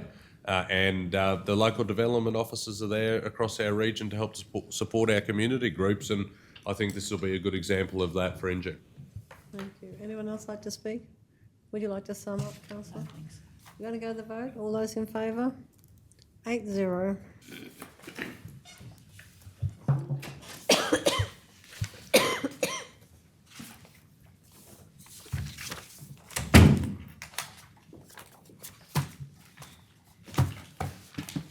LC1, 24-25 request for additional financial assistance, Pinaroo in June Retirement Village. I've got a real conflict with this one. Councillor Vincent is not earning her money today. She is back out of the room. Does somebody like to move? Councillor O'Neill. I'll move that Council 1 note the request from Pinaroo Roma Incorporated to increase its annual contribution for the facility from $80,000 to $95,000 in the 2024-25 financial year. 2, thank Pinaroo Roma Incorporated for their ongoing management of the in-June Retirement Village facility for the community. 3, approve the request and increase its financial support towards the operational costs of running the in-June Retirement Village facility from $80,000 to $95,000 in the 2024. Have I repeated myself? 24-25 budget. 4, fund the additional support from savings made within the 24-25 special one-off project allocations and update the allocation as part of the Q1 budget review. 5, invite Pinaroo Roma Incorporated representatives and in-June Retirement Village committee members to meet with council to discuss long-term arrangements. Seconder, Councillor Burkett. Would you like to speak, Councillor? Thanks, Mayor.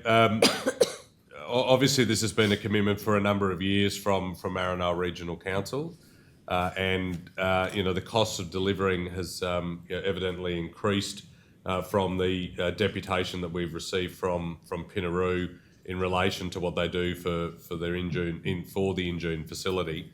I think it is prudent upon us to engage with both Pinaroo and the local in-June Retirement Village Committee to understand the long term for this particular facility and asset for the community, and understand what we can do to put strategies in place to ensure there is a balanced financial commitment from the ratepayers, as well as working in with Pinaroo and their business, as well as the local local committee and what they may be able to do to help support financially by fundraising, etc. That work will need to happen pretty quickly, and I think it's important for us to help facilitate that and urge councillors to support the recommendation.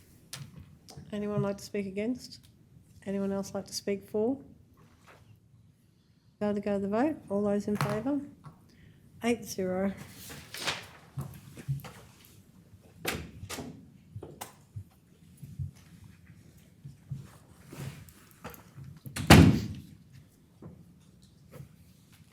LC2, Roma Saleyards Memorial Wall nominations. Councillor Brumpton.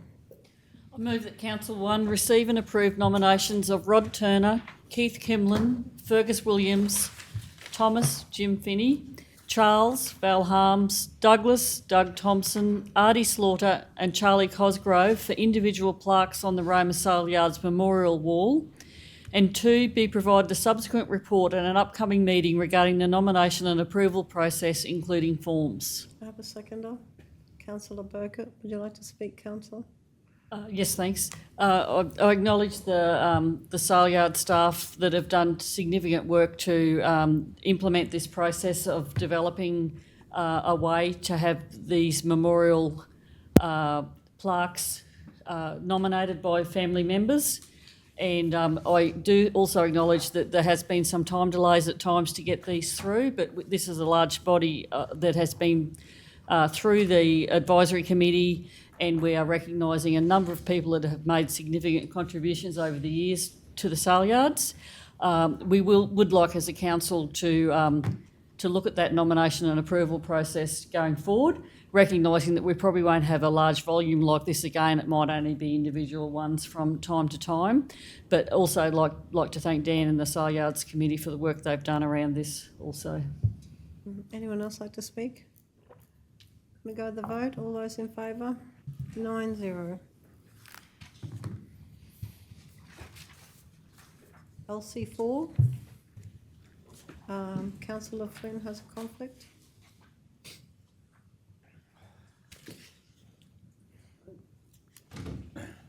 She hasn't said it yet, but anyway. LC4 was Roma Airport regular public transport services update, sorry, yep. Councillor O'Neill.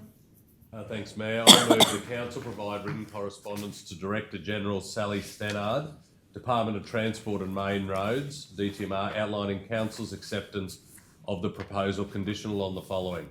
1, minor amendment to proposed flight schedule. A, the extra Saab 340 flight being proposed for Tuesday is moved to Monday due to a much greater demand for seats on this day.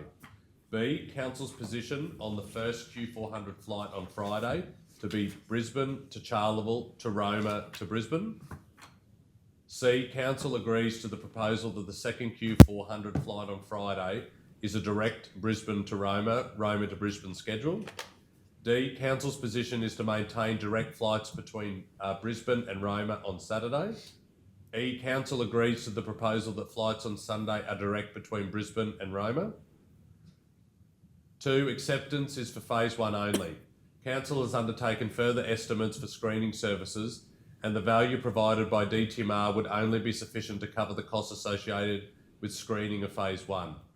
3, council notes that the Rex Group is currently in administration and expressed concerns which have been previously raised with DTMR whether the administrator appointed company is in a position to expand or change services as proposed by DTMR. 4, should the availability or schedule of Q400s be changed at any time during the agreement, council would expect that the flight schedule will be reinstated as per the schedule on the 28th of August 2024 unless renegotiated with council. 5, securing appropriately qualified screening staff to implement the screen services at the Roma Airport on Friday. Council is yet to formalise any arrangements until it is confirmed that the provider is able to supply the larger aircraft as outlined in the proposal. Do I have a seconder? Councillor Brompton. Would you like to speak, councillor? Yes, I would. This is obviously a complex matter given there's been a change in the landscape in relation to the Rex Airlines that provides services in and out of Roma, given their administration position.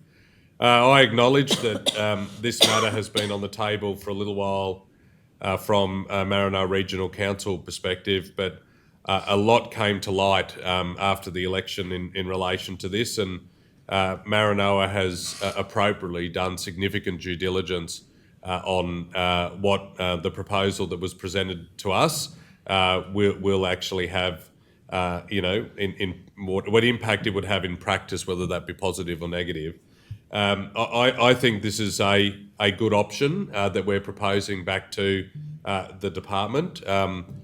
We thank them for their offer to cover the screening expenses that would be occurred by introducing the change of aircraft on a Friday into the schedule.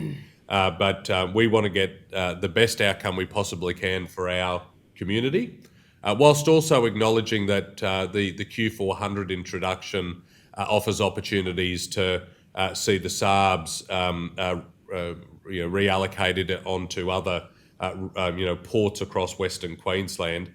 We want to make sure that this is a good deal for our community. And I think this proposal illustrates that.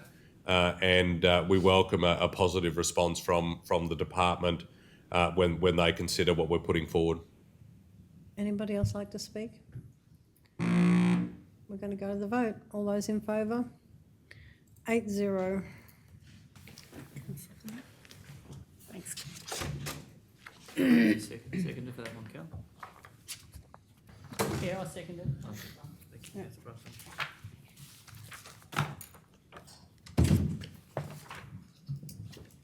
Councillor Burkett. Yeah, Madam Mayor, I just got a motion without notice. The Roma, I don't know what number you want to call it, Roma Bush Gardens Railway Dam. That Council 1 investigate installation of aerial map. Sorry, Councillor, you want to move to put it on the agenda, sorry. or do you want to just straight motion? I move that we put an item on the agenda, please. Yeah, do I need a seconder? Yeah. Yeah, can I have a seconder? Councillor Seawright. All those in favour? 9-0. Sorry, councillor. No, it's all right. Go. Just thinking it's up there, it's on there, Yeah, isn't it? that's what I thought. I'll Sue. It's now on the agenda, Yep. so the mayor will have to call. Oh, sorry. Just had to call that. Doesn't matter. Roma Does it Bush have to have a Gardens. number? No. Just Roma Bush Gardens / Railway Dam. Councillor Burkett. Thanks, Madam Mayor. I'd just like to move that Council 1 investigate installation of aerial maps on the site at each of the entrances of the Bush Gardens. 2, investigate installation of distant markers around the pathways for residents who walk and jog around those paths. 3, check and remove doolan trees around the Bush Gardens before they get out of control and become a danger to residents and more expensive to remove. And 4, investigate possible solution to rectify section of concrete path on the northwest entrance that the drain runs over, make an issue to walk across. We have a seconder? Question. Mm-hmm. Councillor Berklet, are you asking for this to come back to council, like the investigation, like including the costs, of course, but Well, yeah, having and to to- come back, a report be brought back to council? Yeah. And That'd be 5. yeah, just for the report to be prepared to come back against it. I did speak to Director Dean in regards to it. I could have split it up as a customer request. I just thought I'd put it all in one. And the costings, outcome of investigations and Well, costs. that'd be, yeah. Thank you. That's what I Okay, thought I'd say, so- investigate to cover that. Seconded by Councillor O'Neill. Would you like to speak to it, Councillor Burkett? Oh, just to say that I was over there the other day, the first time I've been there, and it's a great place for a lot of people will use. I was speaking with a couple of tourists that day, and it was just interesting that there was no map to say, you know, where to go and what was what and such like that. But also, I think any sort of distant markers would be good for people exercising. But I reckon there's potential still there. It's a great place to be. Yes. It's very nice, yeah. Councillor, Anyone? is there still the Bush Garden Committee? Yeah, There is, yeah. yes. Do you want us to, Yeah, to the reason liaise with them as well? Just like- they're coming up there 25 years. What Yes, prompted yes. me to put it in a bit. Yeah. Yeah. Yeah, Do we probably need to engage with them? happy to engage with them too, just with the Yeah, map to see what they want on there, just with their zones and what they call. I had previously worked with them before. And maybe that might be on their wavelength too. I don't know. But Could be, yeah. Yeah. Anyone else like to speak? Do we need Did to you put want that it in included there? in I that? think we do need to. I need, Can we change the start of that, John, to say in consultation with the Bush Gardens Committee? Yeah. yeah, Yeah. Yes, investigate, yeah. council in that covers it. consultation. Yeah, that below. covers it all the way, yeah. I'd I'd put it up I'd the put top. up the top, Cal. Yeah. Thank- The council in consultation with the Bush Committee, 1. Yeah. Yeah. Oh. Yeah, that No, sounds it good. should You be. could go, Bottom then. It should be that council in consultation with. Yeah. No, I think that's right. Yeah.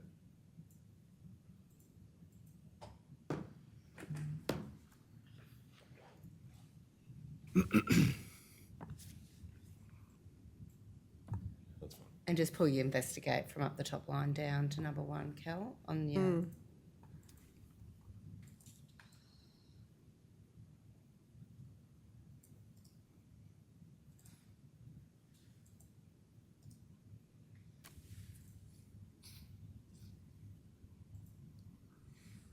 Yeah, happy with that? Yep. Oh, good. All right, anyone else like to speak? We're going to go to the vote then. All those in favour? 9-0. I've got one as well. I'd like to move a matter onto the agenda, which is the Mitchell to St George Road advocacy. Second that. Seconded by Councillor Burkett. All those in favour? 9-0. Mitchell to St George Road. So I'd like to move the council, it'll be 1, Kel, I've got a 2.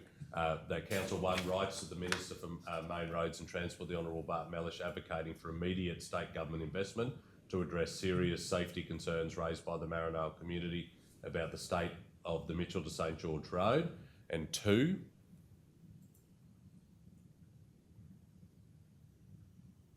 coordinate with the Baringa Action Group to concurrently write to the Minister raising the community's concerns.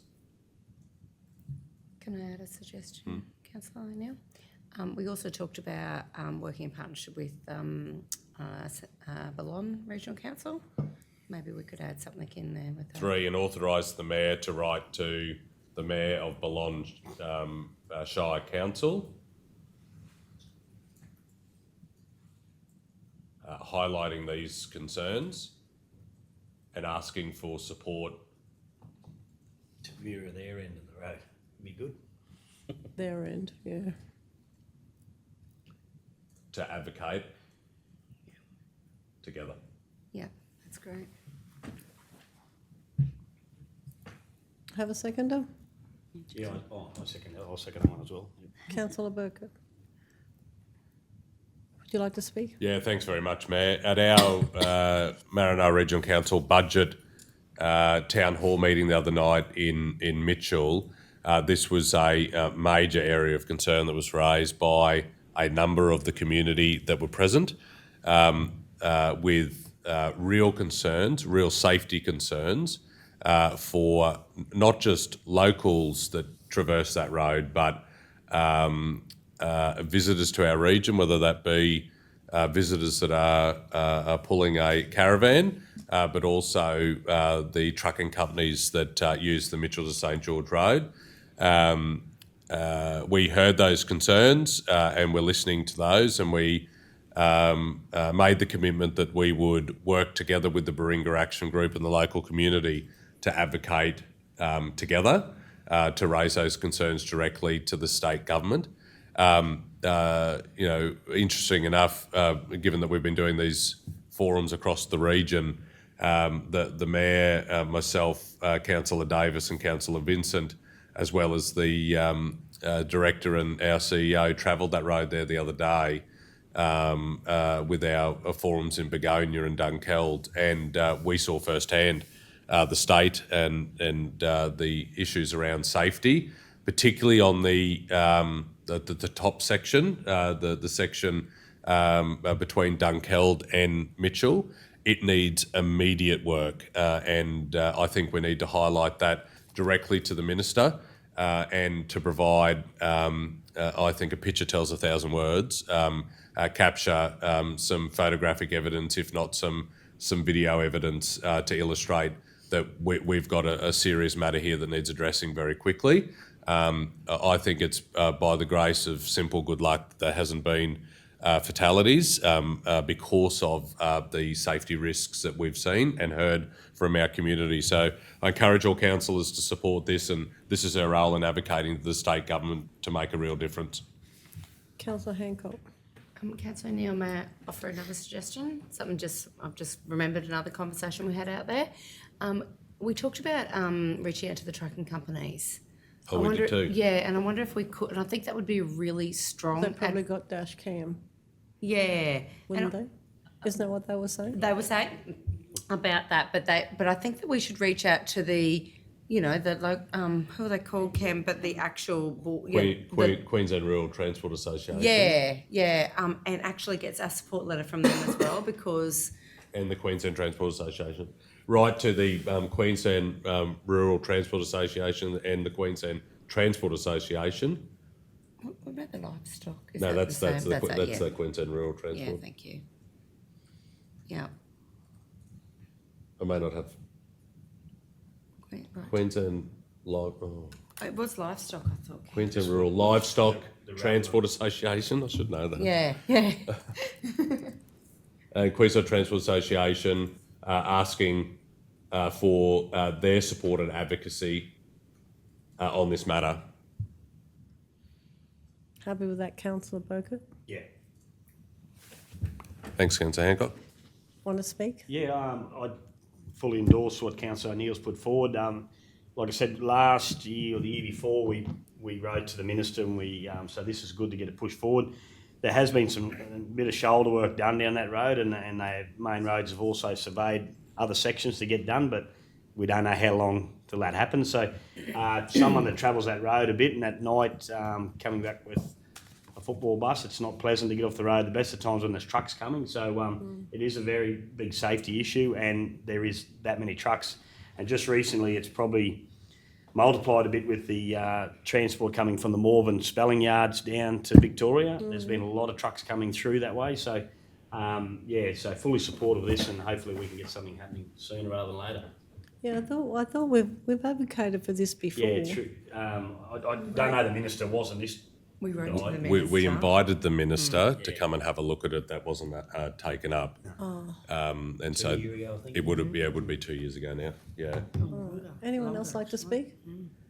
Jo. Just to, thanks, Councillor O'Neill, just for pushing this through to today, considering we did speak to Mitchell the other night, and also Dunkeld and Begonia both supported it, so that was good, and it's really great to work with Bringa Action Group. There was a strong feeling that they'd like to work with us on this as well, so we might as well go as a group to try and get it through.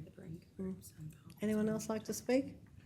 Councillor Davis. I'd just like to say, absolutely, these community budget meetings are working. Everyone is getting information and it's a two-way conversation, and what we've been engaged with.